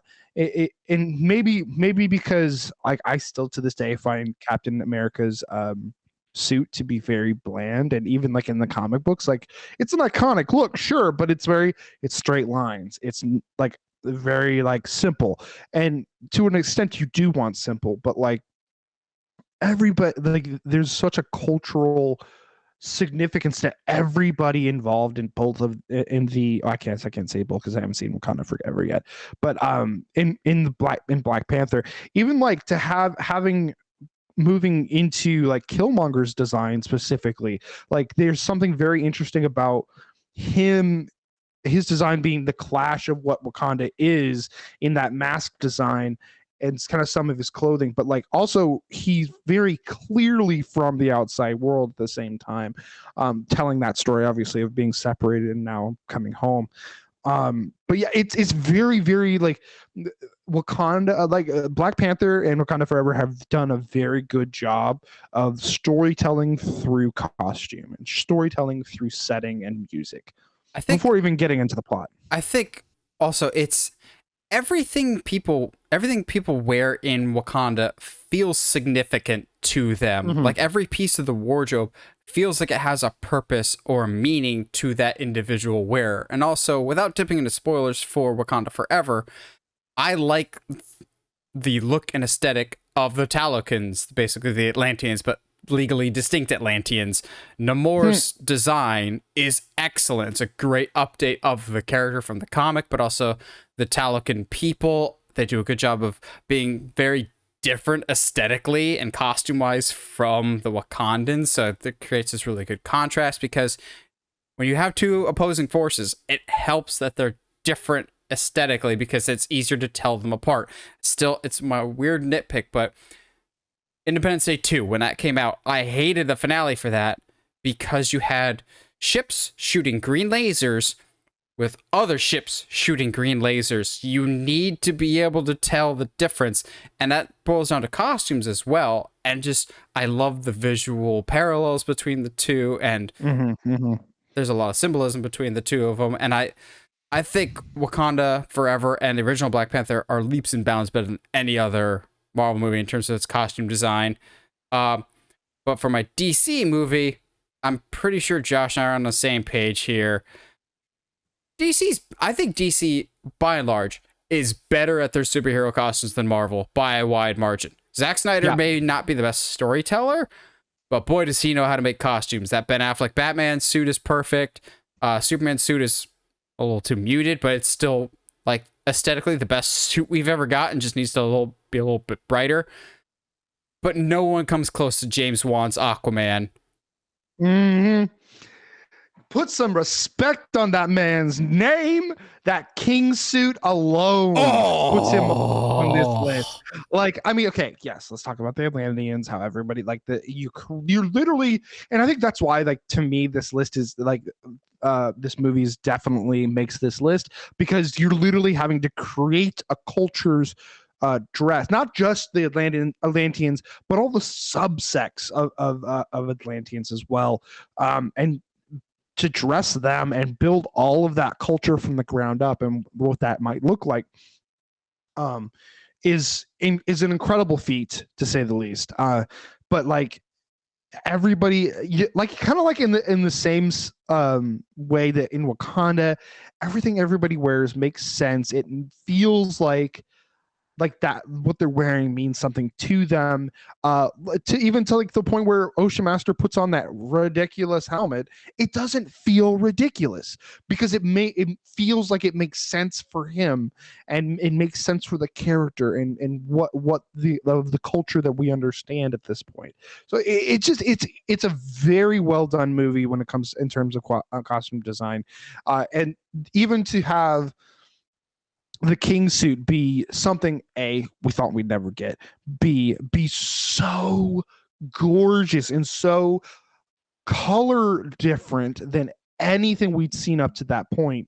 Like, yes, I get it, storytelling through art, but like at the same time, it is so significantly different that it makes such a heavy impact when we actually see it. I think also the Aquaman suit, when we finally get to the golden green, which again, never thought we'd get it, and it's so perfect, and I love it. A lot of times, especially with Marvel movies, and people smarter than me have commented on this before, superhero movies, it feels like at times is afraid to embrace color and saturation with their superhero costumes.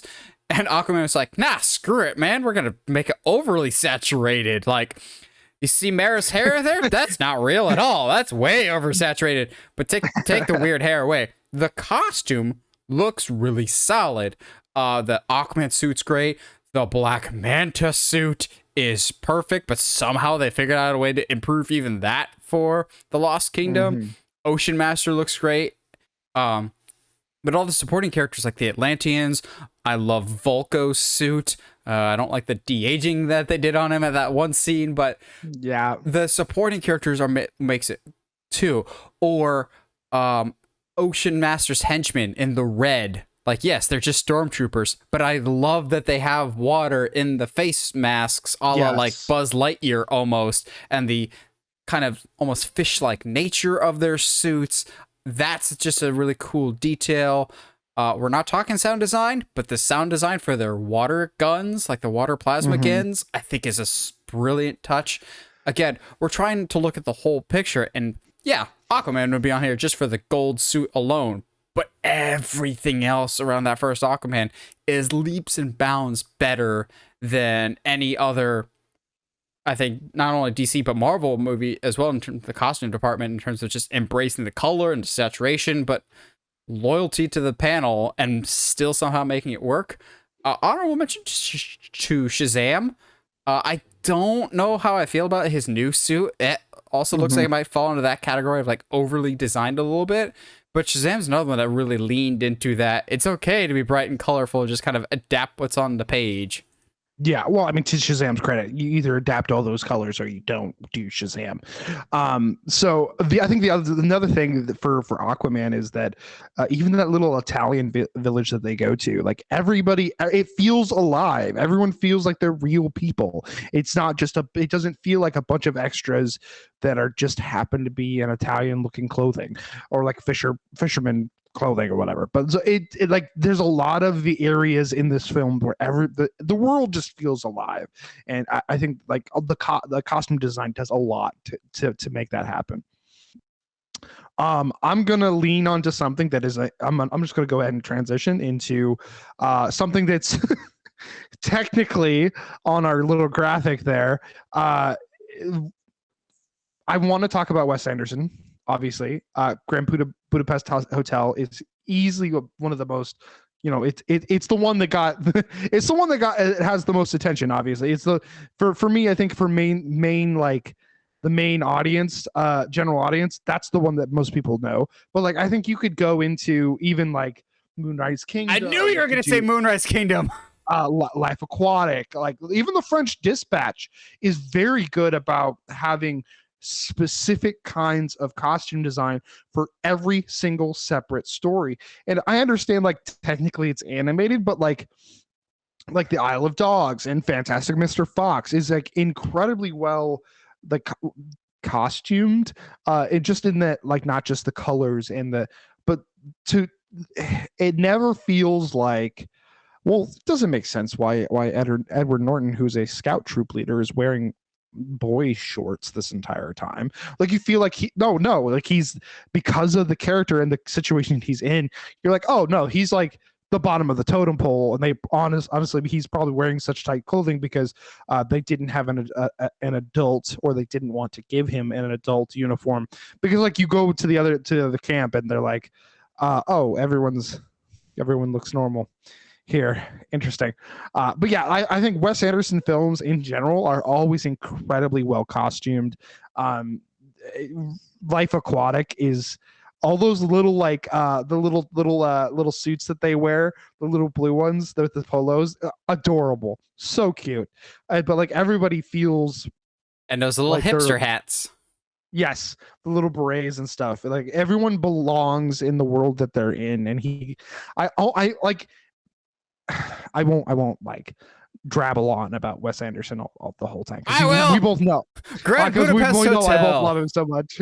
I love him so much that it feels like his movies are built. He's like, what colors do I want to build this movie off of? I haven't written a script or anything like that, but let's go with warm orange, green, and and white. Those are going to be my colors this movie. Or let's write the movie from there. Yeah, but yeah, Budapest Hotel is like notorious for this. It's because it's so well done, because it's just Grand Budapest Hotel is like one of those really, really, really fancily decorated cookies. Sure, it's going to taste really good, but it's just so pretty to look at first. Everything pops so much, but also I love Grand Budapest, and a lot of it is very simple of good guys have this aesthetic, very bright, poppy colors, but then bad guys like Willem Dafoe are in black leather jackets, like the most stereotypical villain, but also like you actually have Adrian Brody be a mustache twirling villain. It's so perfect. Like it's so just on the nose that it's so ironic that it ends up working incredibly well for the movie. I just love all of the aesthetic of Grand Budapest, from the cinematography, but the costumes I think are a great accent for it. The purple of the hotel, just chef's kiss.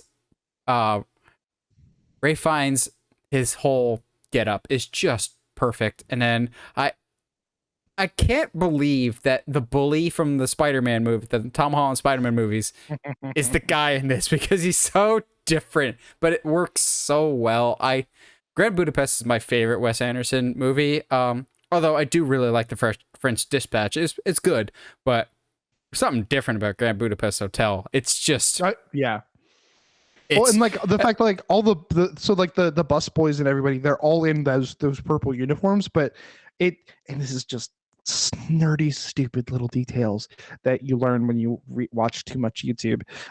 Like all of their uniforms are tailored in a way to be more similar to like military uniforms at the time, instead and not like traditional hotel staff, because that, you know, they're coming out of a war and whatnot. So like all of the tailoring that they would find at the time would be more in that direct. It's like stuff like that. It's like so fascinating, and like certain characters are only ever seen in a particular color, and like French Budapest Hotel does this. Not boo, my gosh, The French Budapest Hotel. I just decided to combine all Wes Anderson movies.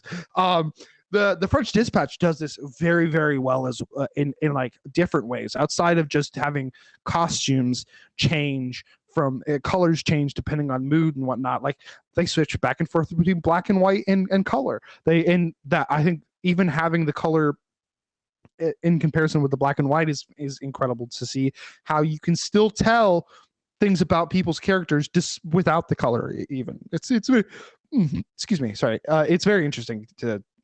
It's just Wes Anderson, man. He's in a league of his own. So I've got 2 old school movies, a notoriously bad movie, 3 horrors, and 1 all-time classic. What should I hit next there, Josh? Let's go all-time classic, because I got an all-time, quote unquote, all-time classic that I think, like, I just want to get it out of the way. When it comes to all-time classic, I'm going to count this entire trilogy, and it's more just going to be surprising that we haven't talked about this yet. Arguably one of the greatest trilogies of all time, The Lord of the Rings. Like, of course. I mean, it's Return of the King, so, you know. I mean, the whole thing just works, but like everything in Lord of the Rings just excels, but the costume is just another area to focus on. I love that the little details of where people are from, you can tell just by the costumes of the hobbits have a different wardrobe than Rohan, who has a very different wardrobe than Gondor. You can tell the Riders of the Rohirrim are different people than the Knights of Gondor. I like that detail of, oh yeah, they're humans, just make them look the same, have them the same outfit. I'm like, no, I appreciate that uniqueness to it. I like, just like Luke Skywalker, you can chart Aragorn's journey by what he's currently wearing. Is it gross, disheveled, old, muddy outfit? Okay, that's clearly early on in the story, or when he quote unquote comes back to life. Like he's already handsome to start the movie, but like he cleans up more, he's more regal in both his outfit and appearance. By the end of Return of the King, you're just going, that is a king you die for. Yes. I still need to this day a shirt with the design of the tree of Gondor, because I love that design so much.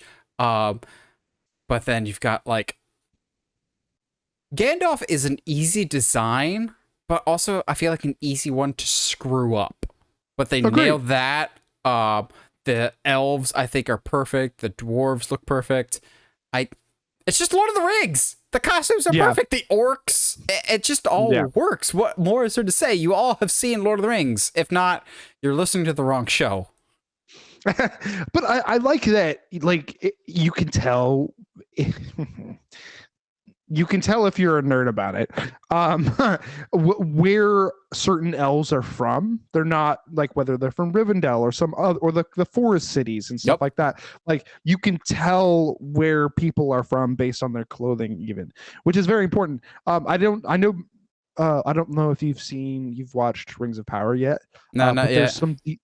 So there's certain details about certain groups of characters costumes. I very much like saw it and went, oh you guys are going to be these people. That's awesome. Okay, cool. I like that. That's super cool.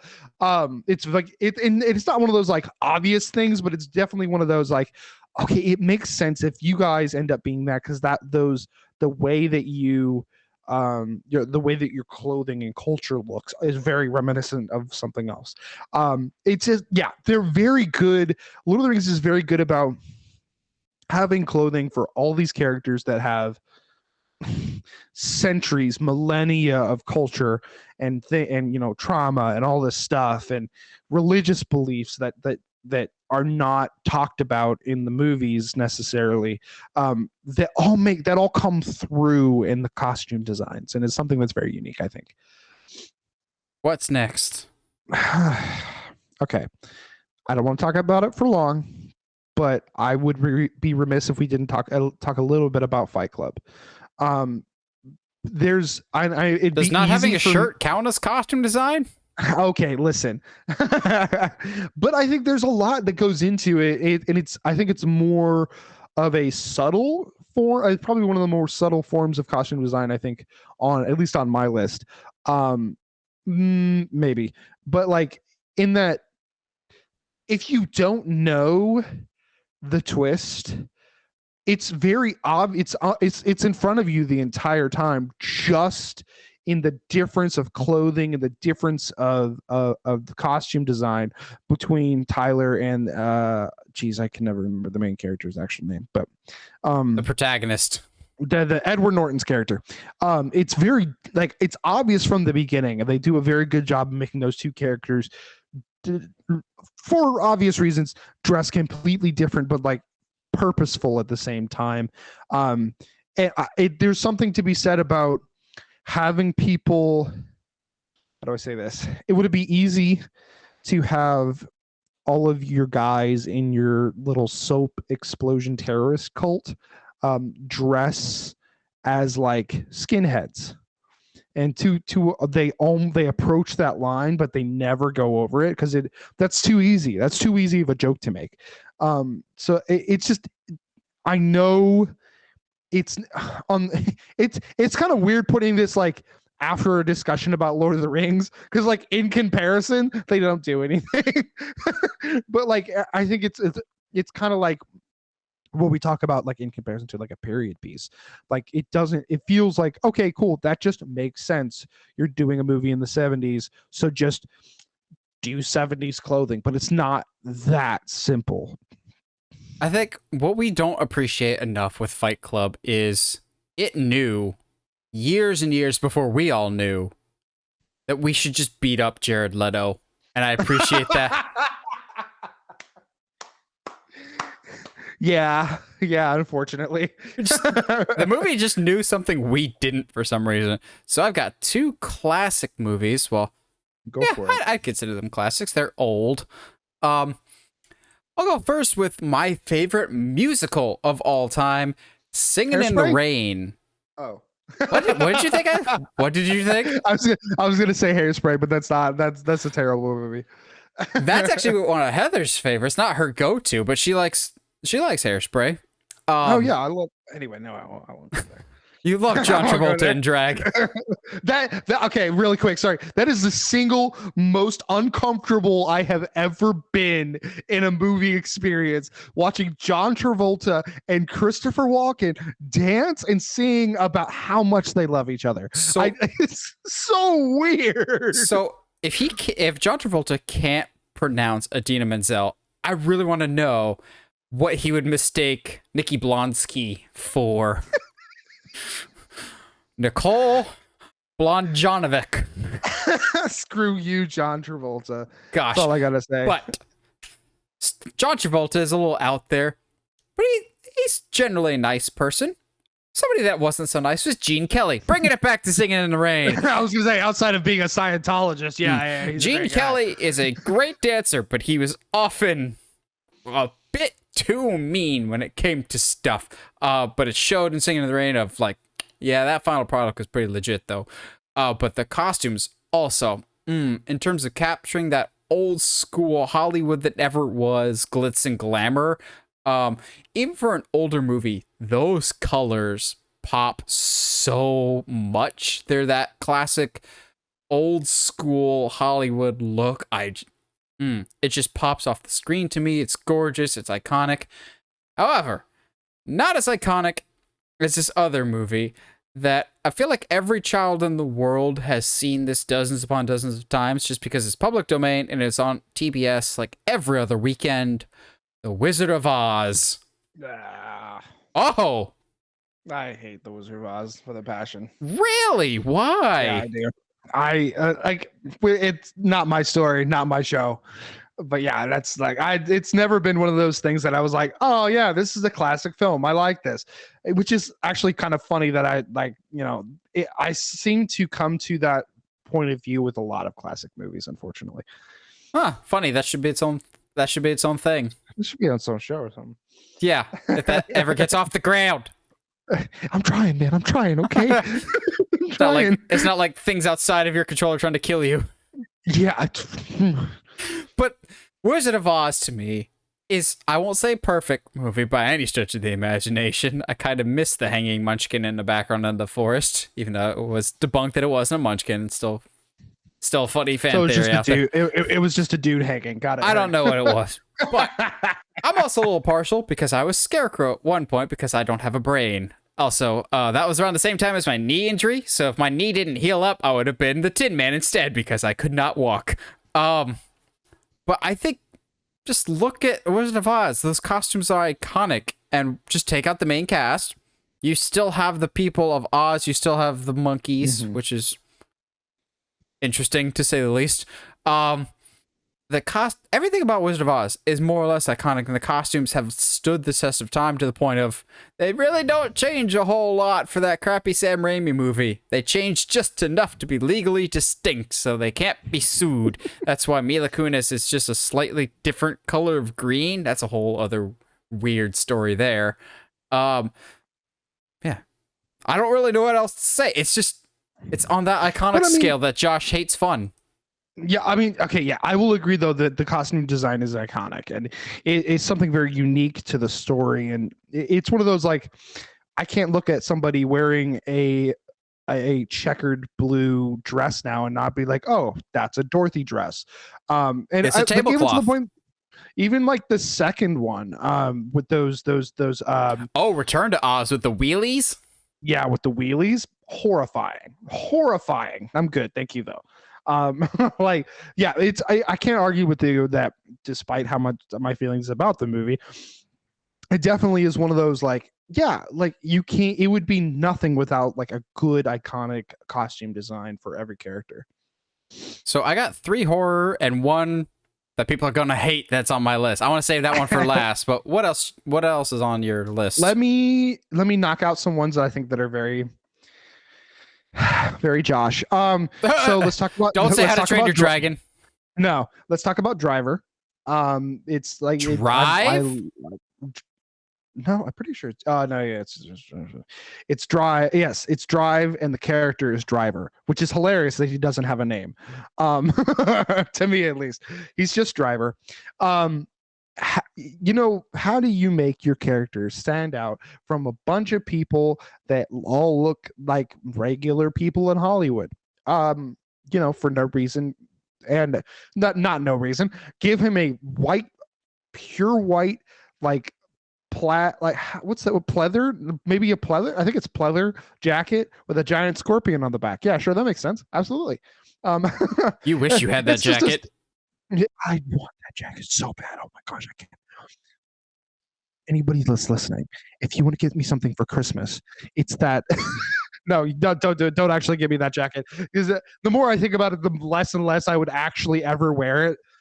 It's one of those things that, like, unless you're Driver, it doesn't make sense for you to wear. But yeah, it's the way they tell the story. Not just because there's not a whole lot of dialogue in Drive, honestly, but the way that they tell the story through costume design, you can tell who's bad, you can tell who's good, but like at a lot of times, people are stay in that gray area, and the costume design reflects that. It's not something that happens a whole lot. It's again, I think leading into the Fight Club thing a little bit, it's a lot subtler in comparison to some of the other movies we've been talking about. Of like the jacket becomes a symbol of his journey throughout everything, because through the movie it gets dirty and dirtier and dirtier. But yeah, let's talk about, despite my feelings about the movie, The Northman. The Northman's costume design is pretty darn good. I mean, it's one of those like period pieces are always going to get kind of a leg up when it comes to being more, having to do more with their costume design. Northman is definitely falls under that umbrella. I almost put the Vivitch on here. I did. I think I would put it under this, like the Vivitch, the Northman, and Green Knight all kind of go under that umbrella of like recent, at least recent being like in the last 10 years apparently, movies that like medieval style movies that have tried to do something that's not like Russell Crowe's Robin Hood. That's not like these bland color palettes like of just brown leather and green clothing. You know, they've tried to do something that's a little bit more. Northman, to all of its credit, definitely tries to tell certain story points without saying anything, just through their costuming. Like in the very beginning, we get all the berserker warriors. You know, the fast ones are in wolf costumes, and the big burly ones are in bear costumes. So it like certain things like that, like the Northman does very well of trying to tell you story details through costume design, which is something I think, you know, obviously that's the whole point of the conversation. You got any others? Let me hit one more, and then we'll get into your horror. How about that? Works for me. Cool. So, a movie that I'm still a little indifferent on, mainly because the director is not one that I enjoy all that much. Django Unchained is one of those. I knew that's where you're going with that. Yeah, it's one of those Quentin Tarantino movies that is hard to hate. It's very well done. Jamie Foxx is fantastic in it. And you know, I can sit here and tell and be like, nah, it's just for that gorgeous blue like suit that he wears. It's fantastic. But like at the same time, Leonardo DiCaprio's costume. Leonardo DiCaprio, like literally everyone involved in this movie is, I mean, you can sit here and be like period piece and stuff like that, but like everything looks, it doesn't look like somebody who with a modern sensibility is dressing people from the Wild West. It looks like people in the Wild West are dressing themselves like they, you know, of the time, which may it on paper doesn't exactly like I feel it's comic costume design. Whenever you talk about it, feels like it should make sense. Like that's a no-brainer. You're using your costume design to tell story to further your story. But like it's and maybe this is a discussion we can have later on. It's surprising how many times people get costume design wrong, and I think Django Unchained is not in that category. I mean, having you know, Django's clothing evolve with him throughout this story is fantastic. I make sure that beautiful blue suit is something that's like, you know, he gets, but then he doesn't end up in that. That's not the last thing he wears in the movie. So it's very interesting to see like storytelling through clothing. Then like the more I looked into it, the more I was like, oh, this is actually really fascinating. So I got 3 horror ones. Well, I'll go 2.5 horror movies, actually, because this one, I think a lot of the reasons people didn't really resonate with this one is bad marketing. This movie was marketed as a scary movie when in reality, it is a gothic romance. And no matter if people liked it or not, they all came together and agreed, holy crap, Crimson Peak's costume design. Oh, dude, how did I know? Oh, Crimson Peak is fantastic, yes. It has such good costume design. Like everyone is like in their prom best, more or less. Yes. It's like one of those.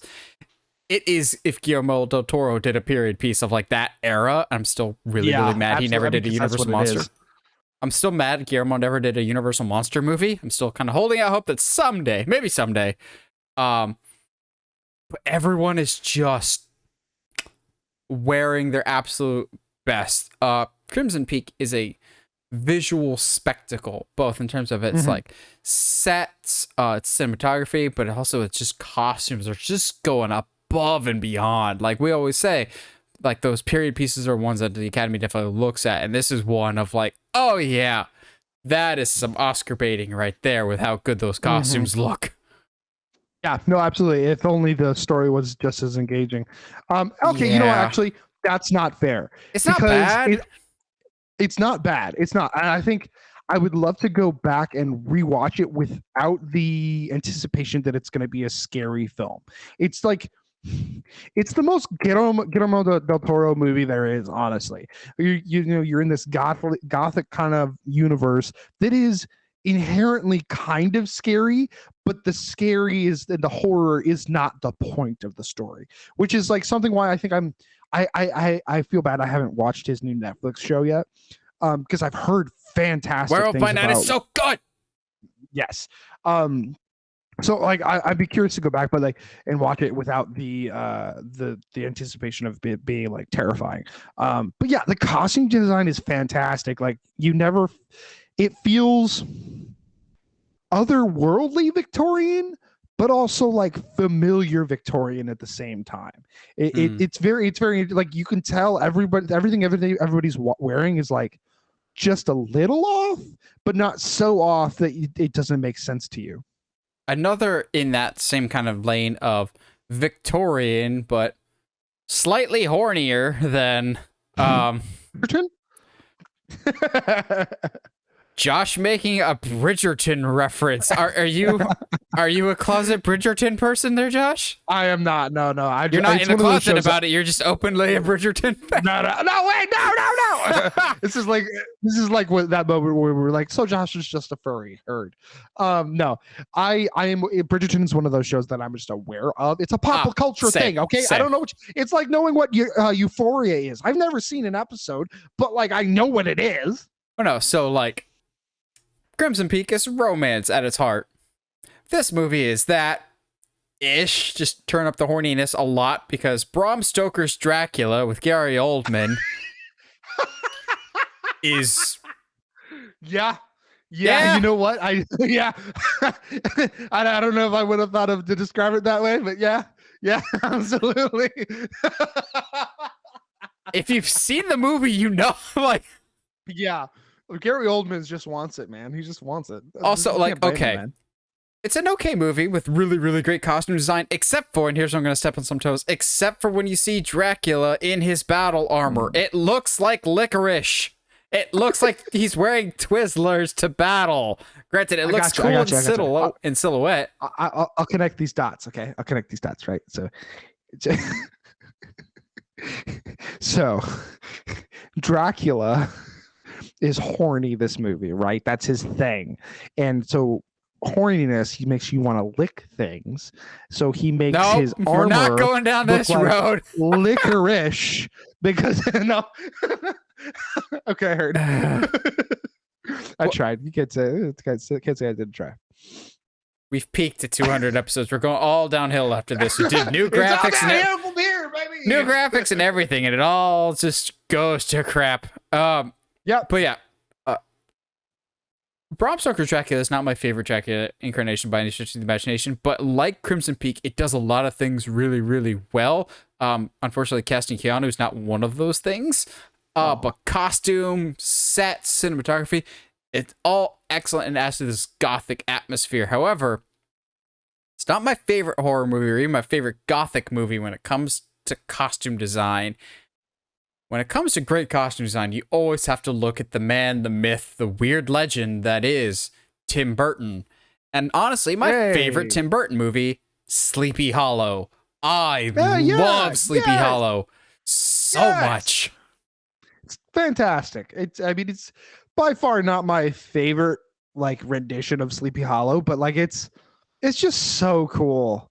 Like you said, like I see you laughing at me, and because I know what you're thinking. No, yes, actually, I'm just like, yeah, man, it's good. It's super good, man. I'm not much, and to be fair, give Tim the credit. Like, as much as I don't like a lot of his films, and I'm gonna catch some hate for that, but they're just not. I recognize they are not for me. I'm also not that into musicals, and some of them tend to just be musicals. But like even things like Sweeney Todd or oh geez, Edward Scissorhands. Like everything has a very specific aesthetic, a very specific design to everyone's costumes, and he sticks to that. And you never feel out of place in that world. Everything looks exactly how you instinctually feel like it should look in those movies, especially Sleepy Hollow. Sleepy Hollow has such a very specific energy to it. It is just like Spoopy the movie. It's really just how to describe it, of like constant fog, and it feels very desaturated. And I know I said I wanted more saturation, but I want that for my superhero movies, not for my horror stuff. It's also very much just a blatant homage to the old Hammer horror films, both like aesthetically, but also the costumes are very much a throwback, right? And the casting are throwbacks, but the look of the entire movie is so distinctly Tim Burton, but at the same time, not entirely. Like, he's still very much like J.J. Abrams, like fanboying over someone that he grew up with, except instead of Spielberg this time, it's the Hammer films. I love the Headless Horseman incarnation with this, of absolutely bonkers Christopher Walken with filed down teeth. Like, it's a choice, and I love it. Yeah, that's a choice, all right. Imagine that Christopher Walken in Country Bears. Imagine that Christopher Walken in Hairspray. Bringing it back. Okay. So I got two left. Okay. One's the horrible movie, and the other's just another one what's the other one? You're not going to be surprised by this at all. Don't say How to Train Your Dragon. It's Mad Max Fury Road. I almost put that on there, but it's like George Miller created an entire like genre of like post-apocalyptic wear, to the from the war boys who are white as can be and wearing war boys. May we all praise the Immortan Joe, to Immortan Joe's design, to something as simple as like the chastity belts that they wear, that they're like have the teeth and stuff, like they're very like unique. But like post-apocalyptic stuff like movies, they tend to have like a very specific look, and George Miller has always done a good job of trying to make sure that look is still specific to his world, whether that be, like Immortan Joe, like how Max looks different in this film than he does any of the others, and that's okay. I mean, outside of the fact that he's played by somebody else, but that's not which the has point. led to theories that he's a different Max. That is also a thing. But even like the guy wearing the bright red pajamas playing a flaming guitar. I was going to say, when are you mentioning Flaming Guitar Man? Yeah, he's the coolest person on the face of the planet. Like, if I had an actual dream job, it would be that. Okay. Absolutely. More reason for you to watch Werewolf by Night. There's a man with a flaming tuba. Yeah, no, dude, I watched it. Did we not talk about that? I thought you did. I thought you hadn't yet. Yeah, no, I watched it last week. Okay. I was like, week before. Sorry, yeah. Flaming tuba man. The week before that we took off for the 200. Yeah. I watched it. Yeah. Okay. Fantastic. Yeah. No, like that is like the dream job. Obviously, be just wearing like in my pajamas, playing a big old flaming onesie metal guitar, like driving my horses into battle. Like that. There's nothing better, man. There's nothing better. Even like I love, and this is such a Fury Road side tangent, obviously, but I love that even when Mad Max like goes to try to fight him, the guy's like, "Stop! No, I'm just trying to play guitar, man. Like, leave me alone." Like as soon as Max is off of his car, he's like, "All right, cool, back to it." So, our last one that we purposely saved for last. I would not be surprised at all if Josh and I have the same movie, because Josh and I have a shared history with this movie dating way back. So we do have the same one.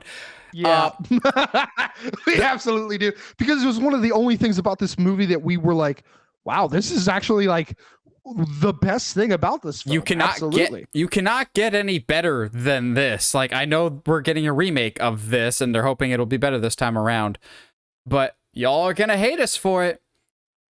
But The Last Airbender movie by M. Night Shyamalan has honestly some of the best costume design and adaptation of a source material you could ever get. Like, yes, The Last Airbender is truly awful. They don't know how to pronounce names. They don't know how to use bending correctly in a movie. But just look at what the designs are for the characters, and it is so faithfully represented. Aang looks perfect. Zuko's costume looks perfect. Everyone's outfits and how they aesthetically look from a costume perspective, not a casting decision, but costume decision. You actually really can't improve on that. It looks exactly like the show brought to live action in a really well done way. It's just, how they cast the movie is a big issue. It's how the action is delivered. It takes 5 benders to move one small boulder very, very slowly. Oh, the boulder is a generous word. A very generous word. It's a boulder statement. The boulder thinks that. But most people take it for granted. Oh, boo. But no, it is definitely one of those things that you took a very fleshed out world and made the races wrong and cast a white dude as an Eskimo and sorry, that's not the right terminology there, but I apologize for that. But there's so many things that are wrong with The Last Airbender, but the costume design is never one of them, ever. Everybody looks fantastic.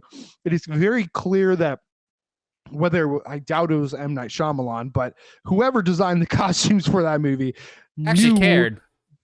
Yeah, actually really gave a darn and put a lot of effort into it. And to the point where there's certain everything just looks exactly like the show would. And you're like, okay, cool. If it wasn't for the terrible action and acting and the characters didn't feel real, then actually this feels like it could be a pretty accurate representation of what the show is. But but then Shyamalan decided to direct it, and it was garbage. So there's that. Yeah, again, 5 Good Things taught us many things. It's even if it's a movie is terrible, you can appreciate some aspects of it. And again, they really couldn't have improved the costumes at all for The Last Airbender because the rest of the movie doesn't care about the source material, but the costume department clearly did care about the source material. Well, what do you guys think? What are some of the best costume designs that you've ever seen in movies? It can't be a specific character. It has to be the movie as a whole. What do you guys think? Let us know in the comments below. We always like hearing from you guys. And as always, if you like what you hear and you want to hear more, subscribe to us on whatever audio platform you're listening to us on, whether it's iTunes, Spotify, Google Podcasts, YouTube. And if you haven't already, subscribe to us on YouTube at Uncharted Media. And as always, stay short, movie guys and gals.